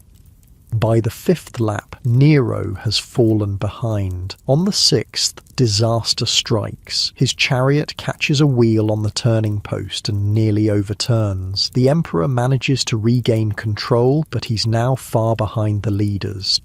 A strange thing happens then. The professional charioteers begin to slow down. It's subtle at first, but soon unmistakable. By the final lap, Nero has somehow moved up to second place, and as they approach the finish line, the leading charioteer pulls his horses slightly, allowing the emperor to pass and claim victory. The crowd's reaction is complex. There are cheers, but also knowing looks exchanged between spectators. Everyone understands what has happened, but no one will say it aloud. The emperor has won, as emperors always do, whether in battle, politics, or sport. The victory ceremony proceeds with all the traditional honours. Nero receives the olive wreath crown with apparent humility that doesn't quite mask his evident pleasure. In his victory speech, delivered in Greek with only a slight accent, he praises Athens as the mother of games and arts, the fountainhead of civilization that Rome has had the wisdom to embrace rather than merely conquer. It's a skillful speech that acknowledges Greek cultural pride while reinforcing Roman political dominance. The crowd responds warmly, their earlier skepticism softened by the emperor's evident enthusiasm for their traditions, however imperfectly he might embody them. As the games conclude for the day and the crowd begins to disperse, an official approaches your section. He consults a tablet, then calls your name. Several people turn to look at you with curiosity. The governor requests your presence at the reception this evening, the official announces. Your work on the stadium reliefs has been noted favourably. Your heart races. This is the opportunity you've been hoping for, a chance to be seen by the imperial court, perhaps even by Nero himself. You accept the invitation with as much composure as you can muster, then hurry home to prepare. Theodora helps you dress in your absolute finest clothes, not just your best everyday wear, but the special garments reserved for religious festivals and family weddings. As a final touch, she places a simple silver pin at your shoulder, marking you as a member of an old Athenian family, albeit not a wealthy or politically powerful one. Remember who you are, she says as you prepare to leave. You're not just a sculptor seeking patronage. You're an Athenian citizen, an inheritor of Phidias and Praxiteles. Conduct yourself with dignity. The reception is held in the governor's residence, a palatial building that combines Greek architectural elements with Roman luxury. As you enter, you're announced by name and profession. Several heads turn, and you feel suddenly self-conscious, aware of your calloused hands and the slight stoop you've developed from years bent over marble. The room is filled with the elite of Roman Greece, provincial officials, wealthy merchants, landowners, and visiting dignitaries from other parts of the empire. The air is heavy with expensive perfumes, and servants circulate with trays of wine and elaborate delicacies. The conversations around you switch fluidly between Greek and Latin, sometimes in the same sentence. For the first hour, you circulate cautiously, accepting congratulations on your stadium reliefs from those who recognize your name. You're careful with the undiluted wine, knowing that a clear head is essential in such company. You observe the social dynamics with an artist's eye. The deference shown to Roman officials, the careful self-assurance of wealthy Greeks, the subtle competition for attention and favour. Then a stir at the entrance announces the arrival of Nero himself. The emperor has changed from his athletic garb into formal attire that artfully blends Roman and Greek elements. The room immediately reorganizes itself around him, like iron filings aligning with a magnet. The governor begins presenting selected guests to the emperor. To your surprise and nervousness, you hear your name called relatively early in the process. You step forward, head appropriately bowed but not servile, as Theodora would expect. "Ah, the sculptor," Nero says in Latin, then switches to Greek. Your work at the stadium captured the true spirit of the games. You understand the body in motion as well as any of your classical predecessors. The compliment is specific and knowledgeable, suggesting the emperor has actually looked closely at your work rather than merely repeating a prepared praise. You're momentarily taken aback. "You honor me greatly, Caesar," you reply in careful Greek using his formal title. The tradition of Greek sculpture lives in all who practice it with devotion. Nero nods approvingly at your response. "I have always believed that Greek art represents the pinnacle of human achievement. Rome provides the structure, law, order, roads, aqueducts, but Greece provides the soul, the beauty." He gestures expansively. "That's why I've decided to grant Greece a special status within the empire." A murmur runs through the assembled guests. This is new information, apparently being revealed for the first time. "Tomorrow," Nero continues, clearly enjoying the sensation he's created, "at the Isthmian Games in Corinth, I will officially proclaim the freedom of the Greeks, tax exemptions, local autonomy, the restoration of traditional rights, a recognition of Greece's unique place in our shared civilization." The room erupts in applause and exclamations of surprise. You join in, though your mind is racing. Freedom for Greece? What exactly does that mean after centuries of Roman rule? Is it a meaningful change in status, or merely a symbolic gesture from an emperor known for grand, but sometimes empty declarations? As the evening continues, these questions dominate the conversations around you. Roman officials appear slightly uncomfortable, perhaps hearing of this decision for the first time themselves. Greek attendees range from cautiously optimistic to openly celebratory, though the more politically astute express skepticism about how this freedom will work in practice. You remain at the reception until it would be impolite to stay longer, then make your way home through Athens' darkened streets. The city seems different somehow, as if Nero's announcement has changed its very atmosphere. Or perhaps it's just your perception, altered by wine and unexpected elevation to the emperor's notice. Theodora is waiting up for you, eager to hear about the evening. You describe everything: the opulent setting, the social dynamics, your brief interaction with Nero, and most importantly, his surprising announcement. "Freedom for Greece," she repeats thoughtfully. "What do you think he means by that?" You shake your head. "I'm not sure anyone knows, including Nero himself. It can't mean actual independence. Rome would never relinquish control of such a strategically important province, but perhaps fewer taxes, less direct interference from Roman officials. Which would still be welcome," Theodora points out. Even symbolic recognition of Greek dignity has value after so many years as subjects. You nod in agreement, then describe the rest of the evening, including several potential commissions from wealthy Romans impressed by your stadium reliefs. Theodora listens attentively, offering practical observations about which opportunities seem most promising. Finally, exhaustion overtakes you. You've been running on excitement and nervous energy for weeks, and the strain is catching up. Your eyes grow heavy as you sit talking in the courtyard, the cool night air a relief after the day's heat. "You need to rest," Theodora says, noting your drooping eyelids. "Tomorrow will bring new challenges, Emperor's proclamation or not." Inside your sleeping chamber, you stretch out on the comfortable mattress with a sigh of relief. Your body aches from standing all day at the games, and your mind is still processing the implications of Nero's announcement. But as tired as you are, sleep doesn't come immediately.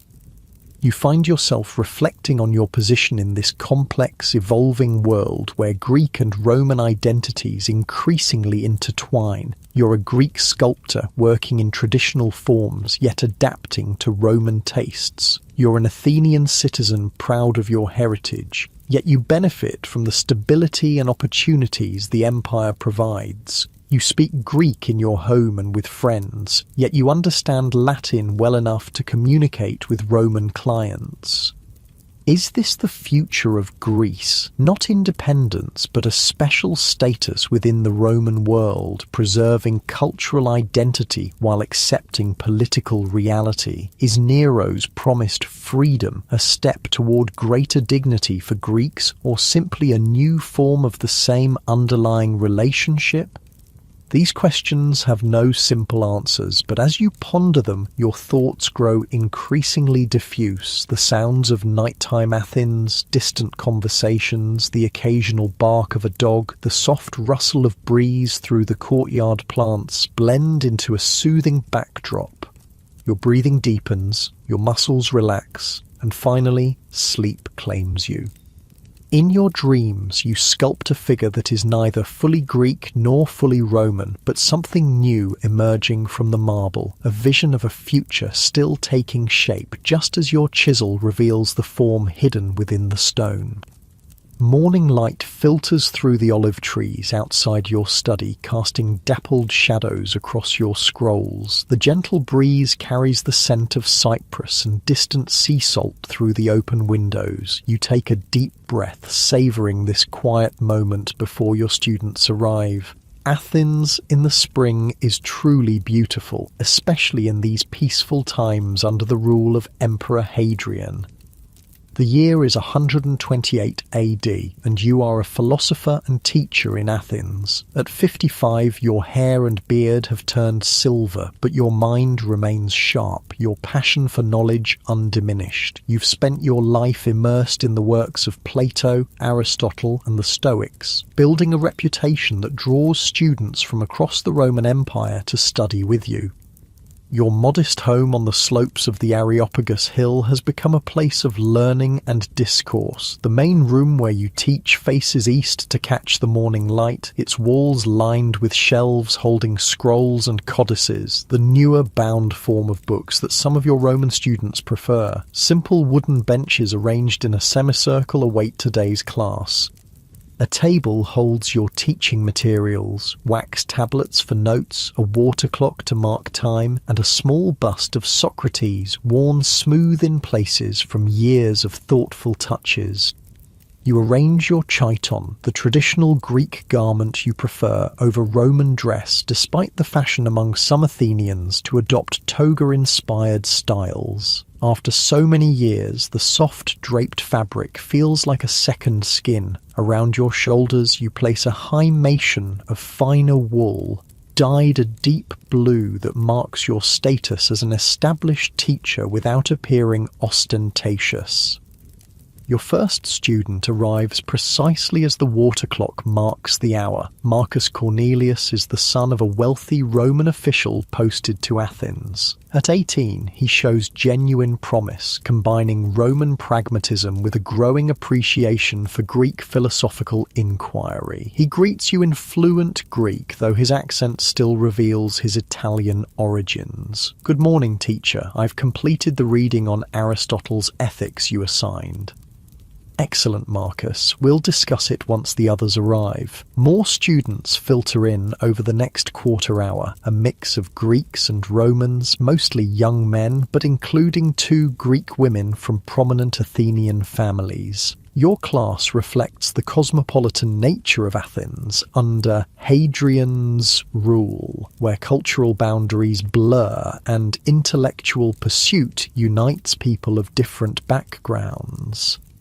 By the time you begin the day's lesson, 12 students sit before you, their expressions attentive and expectant. You start, as always, with a question rather than a lecture. Aristotle speaks of eudaimonia, often translated as happiness or well-being, as the highest good. But is this the same as pleasure? Can one live a good life without pleasure? Consider this carefully. The familiar rhythm of philosophical discourse unfolds as students offer their thoughts. You guide rather than dictate, asking probing questions that challenge assumptions and encourage deeper thinking. The Greeks tend to reference their cultural traditions, while the Romans often bring a more practical perspective, creating a rich exchange of ideas. As the discussion progresses, your mind briefly wanders to how much Athens has changed during your lifetime. When you were born, the city was still recovering from centuries of decline following the Roman conquest. Its monuments were crumbling, its population diminished from its classical heights. The Romans valued Greek culture but treated actual Greeks with a mixture of respect for their past and condescension for their present. But Emperor Hadrian has transformed Athens during his reign. A true Philhellene, he has poured imperial resources into rebuilding the city, completing the massive temple of Olympian Zeus that stood unfinished for nearly 600 years, constructing a vast library and adding an entirely new district now called Hadrianopolis. More importantly, he's elevated the status of Greeks within the empire, creating the Pan-Hellenian, a league of Greek cities that celebrates Hellenic identity while remaining loyal to Rome. Your thoughts return to the present as Marcus poses a particularly insightful question about the relationship between virtue and happiness. The morning session passes quickly, the intellectual energy in the room almost palpable as ideas are proposed, examined, and refined. When the water clock marks midday, you conclude the formal lesson, though several students linger to continue the conversation more informally. This is often the most rewarding part of teaching, the spontaneous exchanges that occur when young minds are truly engaged with fundamental questions. Marcus is among those who stay. As the others eventually depart, he approaches with an air of suppressed excitement. Teacher, I've been invited to attend the dedication ceremony for the Olympieion tomorrow. My father received an official invitation as part of the governor's staff. He says I may bring a companion and he pauses, suddenly seeming unsure of himself. I would be honored if you would join me. Few have seen the completed temple up close and the emperor himself will be present. The invitation surprises you. The dedication of the temple of Olympian Zeus, the Olympieion, is indeed a momentous occasion, the culmination of Hadrian's most ambitious building project in Athens. To attend as a guest rather than among the general public is an unexpected honor. That's very thoughtful, Marcus. I would be pleased to accompany you. You stroke your beard thoughtfully. The completion of the temple is truly historic. Pisistratos began its construction nearly 700 years ago. Generations of Athenians have seen only an unfinished monument. Marcus nods eagerly. My father says it symbolizes the union of Greek culture and Roman power. What neither could accomplish alone, they have achieved together. The observation is politically astute, no doubt reflecting his father's perspective. You offer a measured smile in response. An interesting interpretation. Let us see what impressions the temple itself gives us tomorrow. After Marcus leaves, you prepare for your afternoon activities. First, a simple meal of bread, cheese, olives, and watered wine, the traditional fare of an Athenian philosopher, unchanged for centuries despite the culinary innovations Romans have brought to the city. You eat in your small courtyard garden where fragrant herbs and a single pomegranate tree provide shade and pleasant aromas. The afternoon is devoted to your own studies and writing. You're working on a commentary on Plato's Republic, examining its insights in light of the political realities of the Roman Empire. It's a delicate intellectual exercise, analysing the strengths and weaknesses of different political systems while living under an imperial power that tolerates philosophical speculation but not actual political challenge. Evening brings a different kind of engagement. You've been invited to a symposium hosted by Herodes Atticus, the wealthiest man in Athens and a powerful figure who bridges the Greek and Roman worlds. Born to an elite Athenian family that received Roman citizenship generations ago, Herodes has used his immense fortune to become a patron of Athens, funding public works and supporting education. Though younger than you, he occasionally seeks your philosophical insights, valuing your traditional Athenian perspective. The walk to Herodes' mansion takes you through the heart of Athens as the day cools toward evening. You pass the ancient agora, where Socrates once questioned his fellow citizens, now restored and enhanced with new buildings funded by Roman emperors. The Acropolis rises to your left, the Parthenon still the defining symbol of Athens despite the newer Roman-funded structures around it. Herodes' home reflects his dual identity. Its layout follows traditional Greek design but with Roman luxuries and scale. Mosaics depict scenes from Greek mythology alongside Roman imperial symbolism. Statues of Greek philosophers share space with busts of emperors. The staff who greet guests switch effortlessly between Greek and Latin. The evening's gathering includes about 20 guests, Athenian intellectuals, Roman officials, and visiting dignitaries from other eastern provinces. The format follows the Greek symposium tradition, but with modifications reflecting Roman influence. Rather than reclining exclusively on couches, as in the ancient Greek style, some guests sit on chairs around tables in the Roman fashion. The wine is still diluted with water as Greeks prefer, but exotic Roman dishes supplement traditional Greek fare. Conversation flows easily among this cosmopolitan group, shifting between Greek and Latin depending on the speaker and topic. You participate actively but carefully, aware that in this mixed company, philosophical discussions inevitably touch on political realities. When someone mentions Hadrian's upcoming visit, the talk becomes more animated. They say he'll be initiated into the Eleusinian mysteries during this stay, remarks an Athenian archon, referring to the ancient secret religious rites that have continued under Roman rule. The first emperor to receive full initiation, adds a Roman official, a great honour for him and recognition of his Philhellenism. And a clever political move, observes a visiting philosopher from Alexandria. By embracing Greek religious traditions, he strengthens his position in the eastern provinces.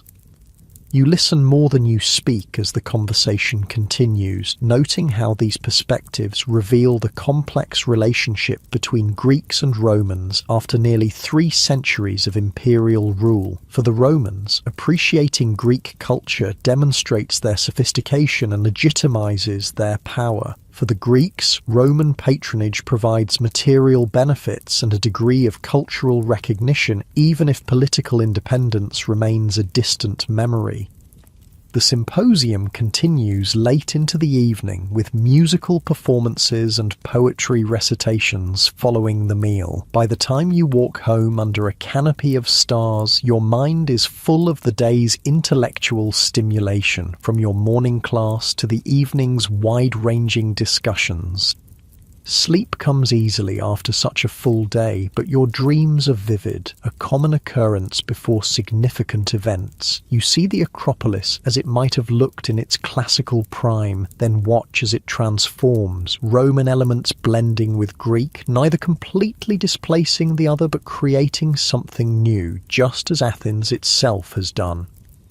Morning arrives with clear skies, a favourable omen for the temple dedication. You dress with special care in your finest chiton and himation, attire that respects both the religious nature of the ceremony and the imperial presence. As a final touch, you place a simple olive wreath on your head, marking you as a philosopher of the traditional Athenian schools.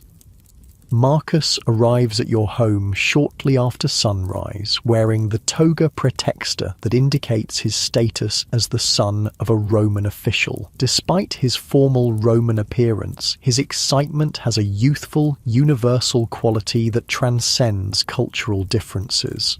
"You look very Roman today," you observe with a gentle smile as you walk together toward the temple district. He glances down at his toga, adjusting its drape self-consciously. "Father insisted. He says we represent Rome on this occasion." He looks at your distinctly Greek attire. "And you represent Athens, I suppose." "I represent myself," you correct mildly. "But yes, in a way I carry a tradition with me. That's the privilege and burden of age. You become a living connection to the past." The streets grow increasingly crowded as you approach the temple precinct. The dedication has drawn people from throughout Greece and beyond, creating a festival atmosphere. Street vendors sell food, drinks, and small commemorative tokens. Musicians perform traditional Greek tunes. The scent of incense mingles with cooking smells and the distinctive odor of a large crowd on a warm day.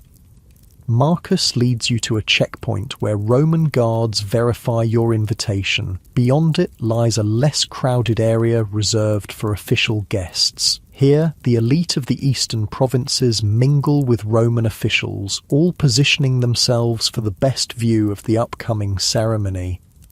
"There's my father," Marcus says, nodding toward a group of toga-clad men standing near the temple entrance. "I should join him. Will you be all right on your own?" "I've managed far more challenging situations in my 55 years, you assure him with a smile. "Go. We'll find each other afterward." Left to your own devices, you take the opportunity to study the completed temple up close. The massive structure dominates the landscape, its Corinthian columns rising to an impressive height. The architecture follows Greek traditions but on a Roman scale, creating an effect that is both familiar and novel to your Athenian sensibilities.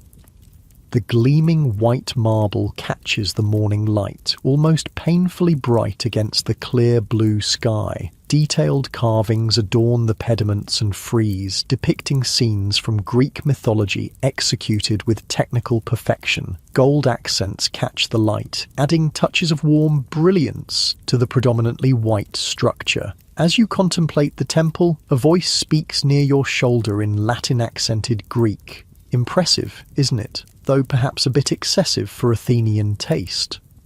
You turn to find an elderly Roman in a richly embroidered toga standing beside you. His expression is thoughtful as he gazes at the temple. "Size has its own aesthetic," you reply diplomatically. "Though yes, classical Athenian architecture favoured harmony of proportion over sheer scale." The Roman nods approvingly at your response. "Well said. I'm Publius alias Secundus, by the way. I serve on the Emperor's Architectural Council." You introduce yourself, mentioning your role as a teacher of philosophy. Recognition flickers in his eyes. "Ah, I've heard your name mentioned in educated circles. You maintain the traditional Athenian philosophical approaches, I understand. The Emperor appreciates such continuity. It's one reason he's invested so much in Athens." "The Emperor is generous to Athens," you acknowledge, choosing your words carefully. "This temple alone represents an extraordinary commitment of resources." "Indeed, though between us," Secundus lowers his voice slightly, "some in Rome question whether such expenditure in the provinces is justified when Italy itself has needs. But Hadrian takes a broader view of the empire than his predecessors." This glimpse into Roman political thinking is interesting but potentially dangerous territory for casual conversation. You steer back to safer ground. The completion of this temple fulfills a vision that spans centuries. That alone makes it remarkable, regardless of its scale or style. Secundus seems about to respond when trumpets sound, announcing the approach of the imperial procession. The crowd immediately reorganizes itself, creating a clear path from the nearby street to the temple steps. The distinguished guests, including your new Roman acquaintance, move to their designated positions.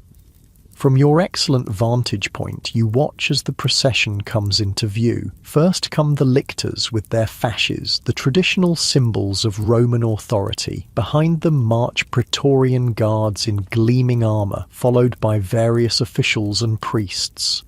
The Athenian archons follow, wearing traditional Greek garments but with Roman insignia indicating their officially recognised status. Then comes Hadrian himself, walking rather than being carried in a litter as some emperors might. He wears a purple-bordered toga and a crown of gold laurel leaves, but otherwise his appearance is relatively modest compared to the opulence of his predecessors. At 52, he is still vigorous, his beard full in the Greek philosophical style he has popularized among Romans. What strikes you most as he passes is his expression, genuinely engaged, observant, appreciative of his surroundings. Unlike some Roman officials who view provincial visits as a tedious obligation, Hadrian seems truly present in Athens. Perhaps this explains his popularity here, beyond the material benefits his patronage has brought. The ceremony itself combines Greek religious traditions with Roman imperial protocol. Priests make offerings at the new altar, while official speeches extol both the glory of Zeus and the generosity of Hadrian. The emperor himself speaks briefly in excellent Greek, demonstrating his Philhellenism not just through his actions but his words.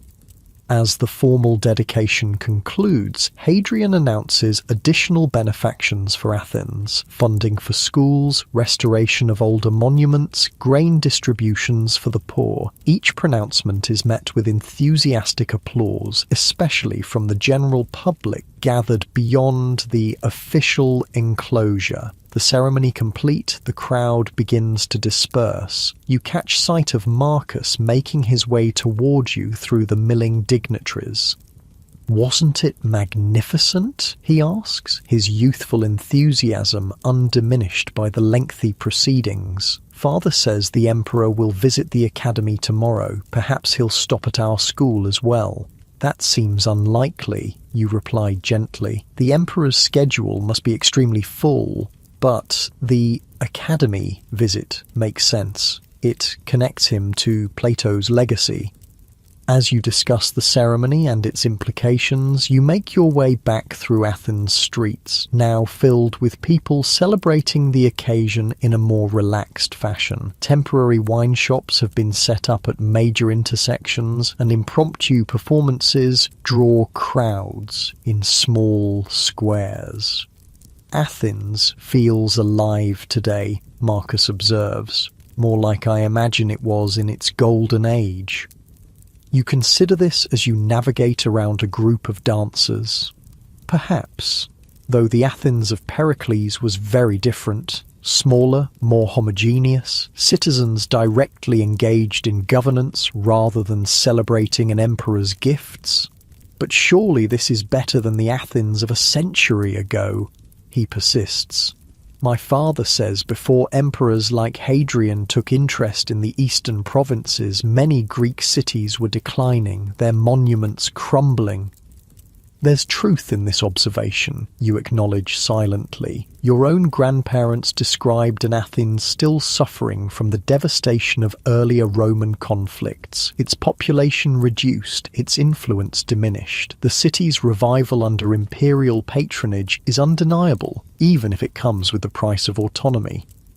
"Every age has its strengths and limitations," you say finally. "The Athens of today has opportunities my ancestors couldn't imagine: peace across vast regions, intellectual exchange between diverse traditions, material prosperity for many. But we've lost some things too. The fierce independence that drove Athenian innovation, the direct democracy that gave citizens a personal stake in their polis."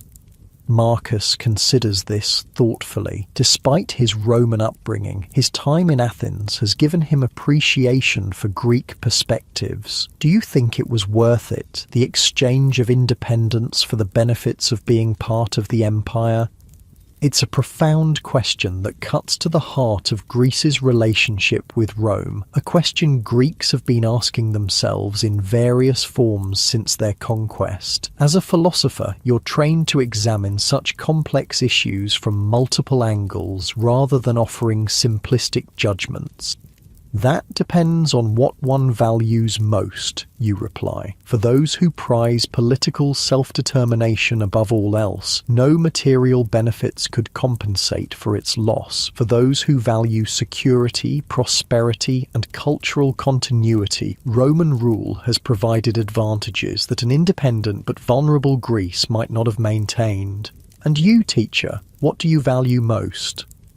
You smile at his directness. I value wisdom, which includes recognizing the world as it is while imagining how it might be better. Greece under Roman rule is our reality, and a wise person works within that reality while preserving what is most precious from our traditions.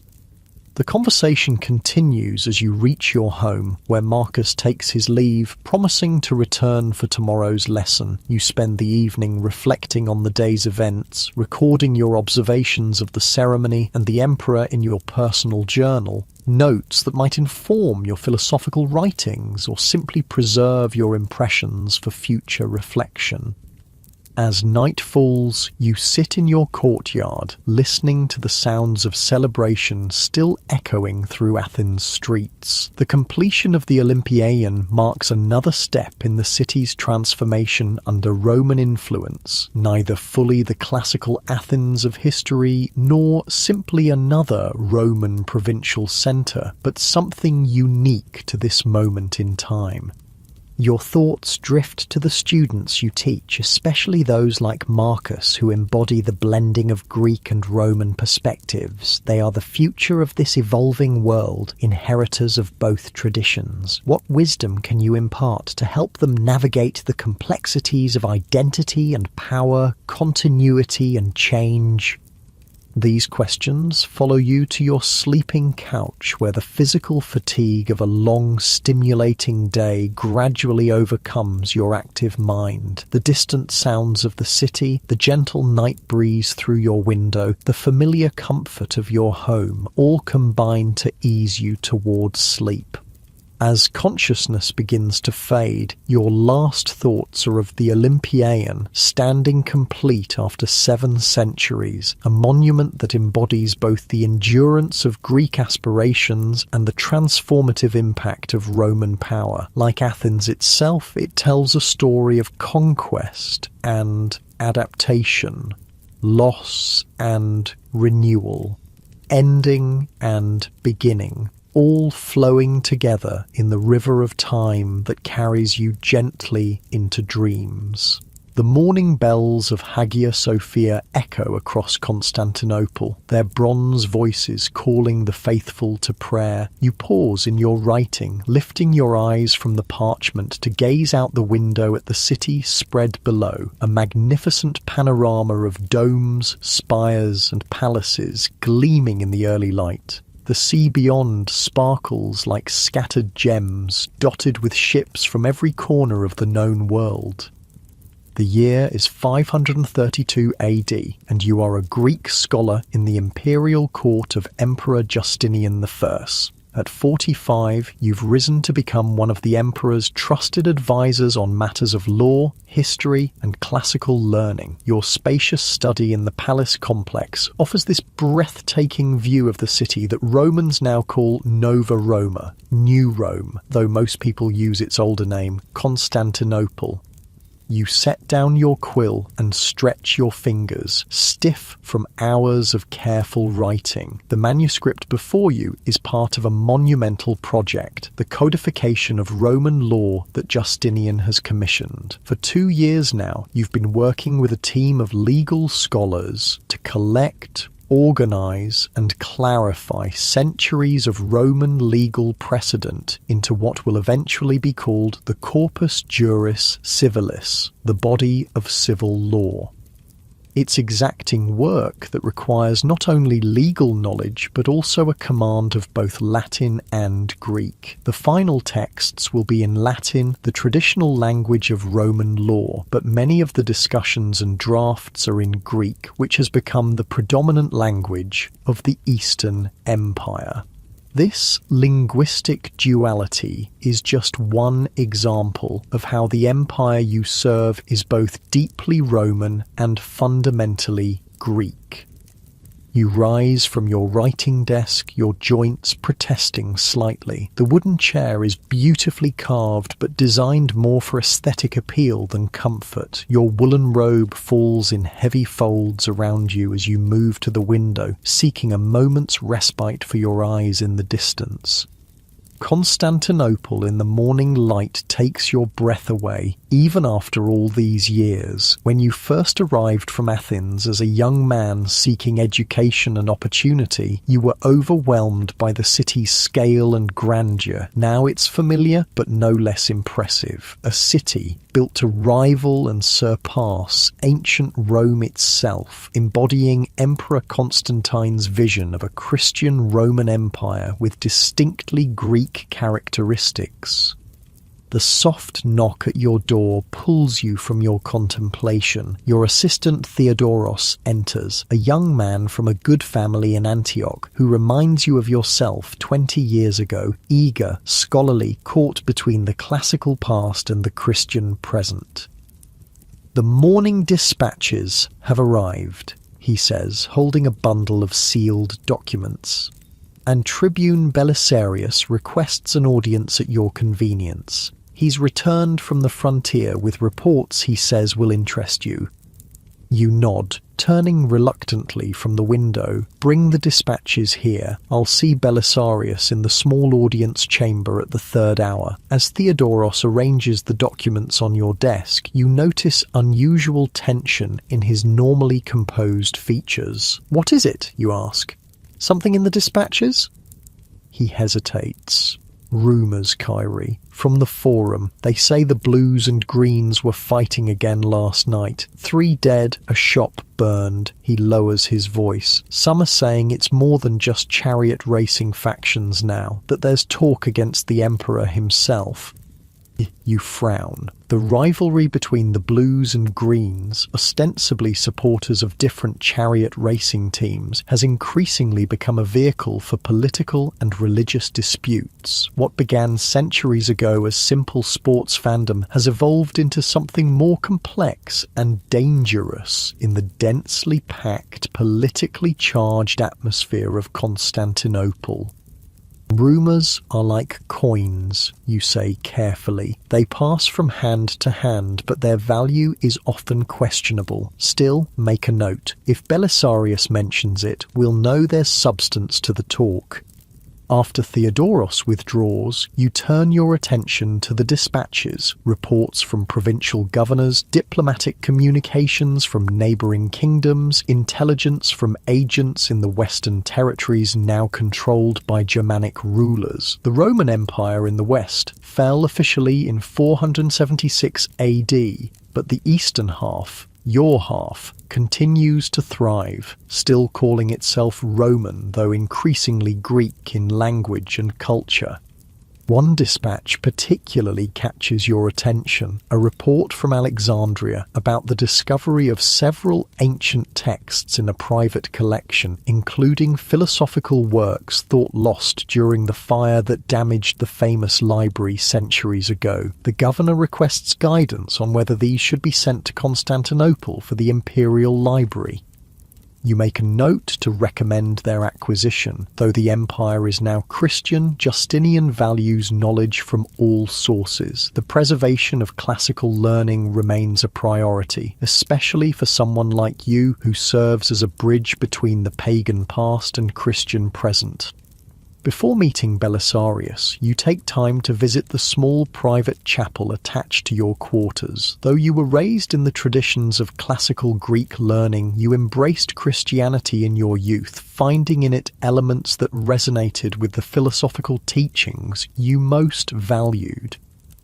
Your faith, like that of many educated Greeks in the empire, blends Christian theology with Neoplatonic concepts in ways that would puzzle both the original Athenian philosophers and the early Christian fathers. The chapel is intimate and serene, its walls adorned with icons in the Greek style, flat, stylized images of Christ, the Virgin Mary, and saints, their eyes large and penetrating, their expressions solemn. Gold leaf catches the light from small windows and oil lamps, creating an atmosphere of otherworldly radiance. You light a candle, make the sign of the cross in the Eastern manner, right to left, unlike the Western practice, and offer a brief prayer for wisdom in your duties. The familiar ritual centers you, connecting your daily work to higher purpose. By the time you reach the small audience chamber, Belisarius is waiting. Though only 30, he's already distinguished himself as one of Justinian's most capable military commanders. Tall and broad-shouldered, he carries himself with the confident bearing of a soldier, though his expression is thoughtful rather than martial. "My friend," he greets you warmly in Greek, clasping your forearm in the Roman military style. "It's good to see you looking well. The legal project hasn't buried you in scrolls yet, I see." You smile at his easy manner. Despite the difference in your professions, you a scholar, he a soldier, you've developed a friendship based on mutual respect and shared devotion to the empire. Belisarius, though born in Thrace to a family with Latin roots, speaks Greek fluently and appreciates the Hellenic culture that now dominates the Eastern Empire. "Not yet, though some days it's a close thing," you reply. "Come, sit. Tell me what brings you from the frontier." Theodoros mentioned the situation in the city. Belisarius's expression grows serious as he takes a seat opposite you. "Yes, that's part of why I'm here. The unrest is worse than most realise. The Blues and Greens have found common cause against new tax policies. There's talk of riot, perhaps even rebellion." You feel a chill despite the warm spring air. Constantinople has seen its share of urban violence, but coordinated political unrest could threaten the stability Justinian has worked so hard to establish. And the frontier, you ask, knowing there must be more to his visit. "Secure for now," he leans forward, "but I've come with a proposal for the emperor that concerns both our areas of expertise. Justinian dreams of reconquest, of reclaiming the western territories and reuniting the empire. I believe it's possible, starting with North Africa, then Italy itself. The ambition of this plan takes your breath away. The Western Empire has been under Germanic rule for over 50 years. Italy, the original heart of Rome, is controlled by the Ostrogoths. North Africa, once Rome's breadbasket, belongs to the Vandals. Reclaiming these territories would be monumental, a reversal of what many consider the inevitable decline of Roman power. And how do I factor into this grand strategy, you ask, though you begin to see the connection?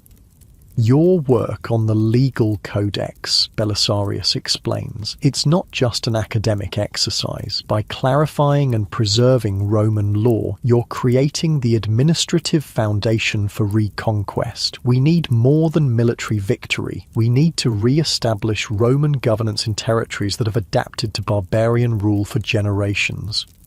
The perspective surprises you, though it shouldn't. Belisarius has always understood that conquest requires more than military might. The Romans succeeded not just because they won battles, but because they built roads, established laws, and created administrative systems that integrated conquered peoples into the empire.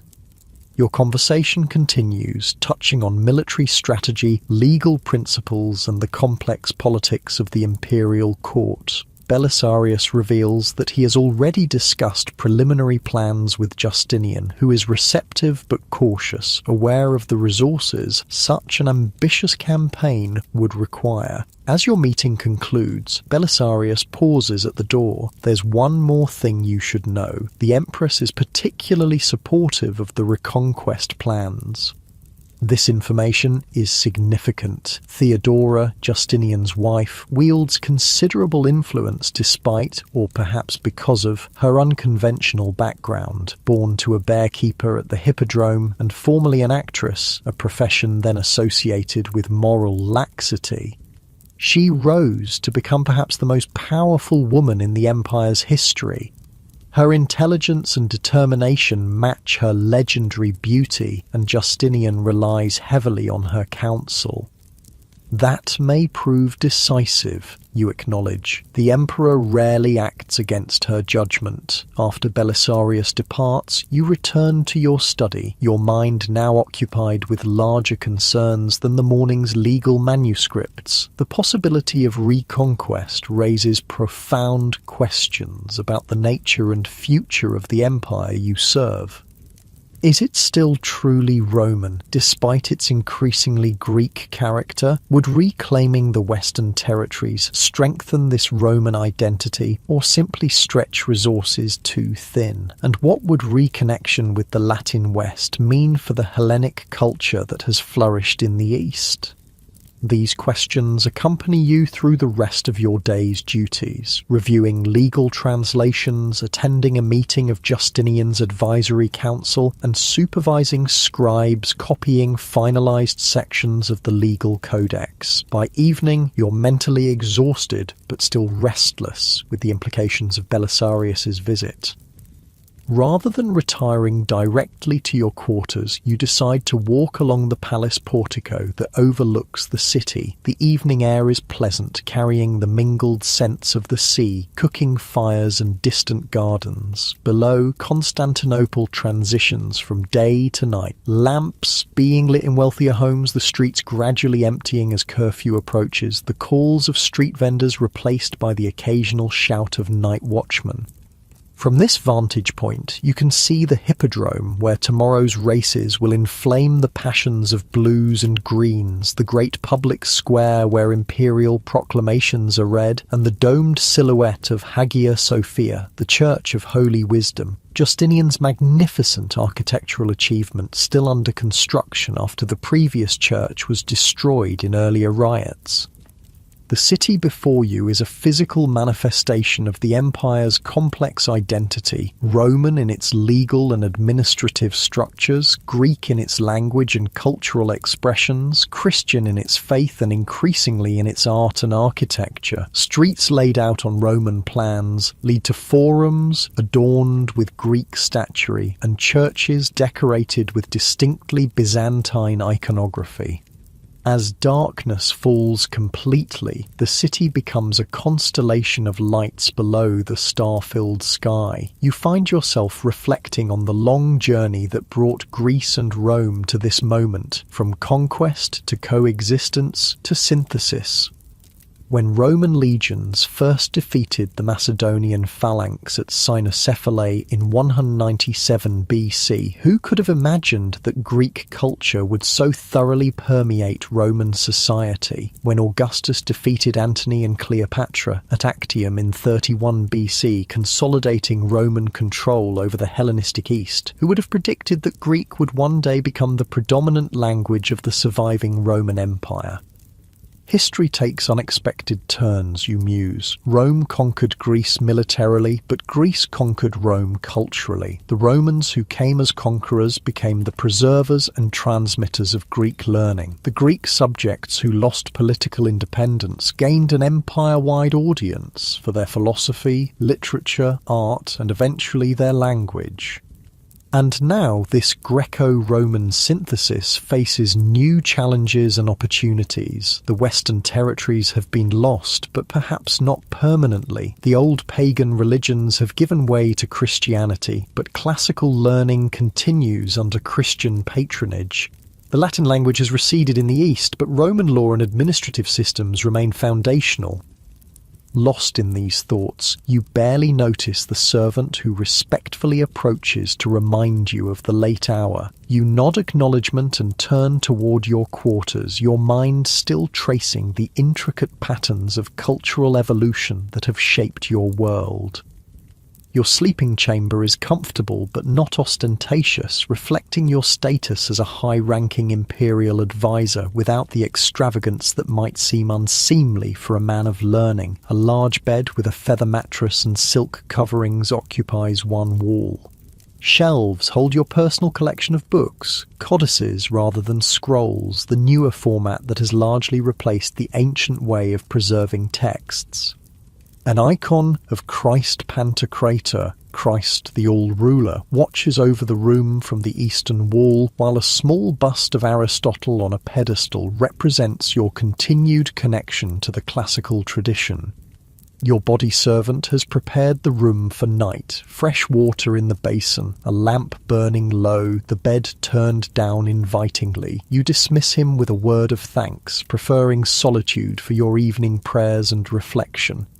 As you prepare for sleep, removing your formal robes and washing the day's dust from your face and hands, your thoughts return to Belisarius's proposal. If Justinian attempts to reconquer the Western territories, you'll likely play a significant role, not on the battlefield, but in the administrative reconstruction that would follow military victory. Your work on the legal codex would provide the framework for re-establishing Roman governance in regions that have developed their own systems under Germanic rule. It would be the ultimate test of whether the empire is still truly Roman despite its evolution, whether it can reintegrate territories that have diverged culturally, linguistically, and politically for generations. The challenge is enormous, but the potential reward is the restoration of a unified Mediterranean world under Roman law, Greek culture, and Christian faith. You extinguish the lamp and lie back on your bed, allowing your body to relax into the soft mattress. Through the window, you can see a slice of night sky, the stars seemingly suspended in the darkness like distant lamps. Your breathing slows, and your mind begins the transition from active thought to the gentler rhythms of pre-sleep contemplation. In this liminal state between wakefulness and dreams, your thoughts drift across time and space, connecting your present circumstances to the long history that preceded them. You see Athens in its golden age, the philosophical schools where Socrates, Plato, and Aristotle once taught. You see the Macedonian army under Philip and Alexander transforming the Greek world through conquest and cultural diffusion. You see Roman legions marching into Greece, bringing an end to political independence, but unwittingly becoming vessels for the spread of Hellenic ideas. These historical visions are not just abstract knowledge for you, they're part of your identity, strands in the complex tapestry of your world. You are a Greek by language and culture, a Roman by citizenship and political allegiance, a Christian by faith. Each of these identities has deep historical roots, and together they define not just you, but the entire Eastern Empire. As sleep begins to claim you more fully, your thoughts become less structured, more dreamlike. Images and sensations blend together, the gleaming dome of Hagia Sophia, the feel of parchment beneath your fingers, the sound of Greek liturgy chanted in church, the smell of incense and sea air, the taste of wine sweetened with honey. The boundaries between historical periods blur in your drowsy mind. You see the Parthenon as it looked in Pericles' time, then as it appeared after becoming a Roman temple, and finally as it exists in your own day, converted to a Christian church dedicated to the Virgin Mary. The building remains physically the same in its essential structure, yet its meaning and purpose have transformed completely over the centuries. Is this not a metaphor for the empire itself? You wonder in that floating philosophical state that precedes dreams. The structures of Roman governance remain, but their cultural and spiritual content has evolved. The empire has reinvented itself while maintaining continuity with its past, adapting, absorbing, transforming, yet persisting. This thought brings a sense of peace as you drift closer to sleep. Whatever challenges tomorrow may bring, legal complexities, political tensions, ambitious plans for reconquest, they are merely the latest chapter in a story that spans centuries. You are part of something greater than yourself, a civilization that has survived conquest, division, religious transformation, and countless other changes by finding strength in synthesis rather than purity. Your breathing deepens, your muscles fully relaxed now. The distant sounds of the city, a dog barking, the call of a night watchman, the faint chanting from a monastery create a soothing backdrop that further lulls you toward unconsciousness. The weight of your responsibilities temporarily lifts, replaced by the comforting weight of your blankets and the knowledge that you are exactly where you should be in the flow of history. In your last moments of awareness, a final thought forms. The story of Greece and Rome is not one of conqueror and conquered, not anymore. It's a story of transformation, of cultural alchemy that created something greater than either civilization might have achieved alone. The Greco-Roman synthesis, further transformed by Christianity, has produced your world, a world with deep roots in the past and branches reaching toward an uncertain but hopeful future. This thought accompanies you into sleep, into dreams of marble columns and golden domes, of scholars and soldiers, of ancient wisdom and new faith, all blending together in the continuing story of a civilization that refuses to fade away. What you cannot know as you sleep peacefully in the imperial palace of Constantinople is how the story will continue to unfold. You cannot foresee that Justinian will indeed launch his campaign of reconquest, that Belisarius will reclaim North Africa from the Vandals, and briefly restore Italy to Roman rule. You cannot know that just days after your conversation, the unrest in Constantinople will explode into the devastating Nika riots, nearly toppling Justinian's regime before being brutally suppressed. You cannot glimpse the centuries beyond your own lifetime, how the empire will continue to evolve, becoming what later historians will call Byzantine rather than Roman, though its citizens will always call themselves Romaioi, Romans. You cannot know that it will gradually lose territory to Arab expansion and internal divisions, yet persist for nearly a millennium after your time. You cannot see how Greek and Roman learning will be preserved through dark centuries, eventually helping to spark the Renaissance in Western Europe.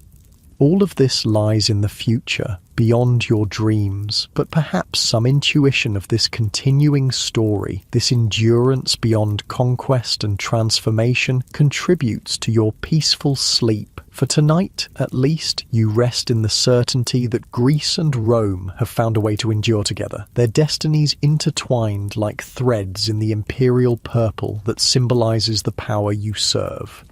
And so you sleep, a Greek scholar in a Roman empire, dreaming perhaps of Plato's Republic or Cicero's orations or the Psalms of David, all part of the cultural inheritance that conquest could not erase but only transform. Your breathing matches the eternal rhythm of the nearby sea that connected Greece and Rome in ancient times and still binds together the Mediterranean world. The stars wheel slowly overhead, the same stars that shone down on Pericles and Caesar, on Aristotle and Augustus, on Constantine, and now on you. Their light, ancient yet ever-present, watches over your sleep until morning comes again to Constantinople, the city where East meets West, where past meets future, where Greece and Rome continue their long conversation in the language of civilization itself.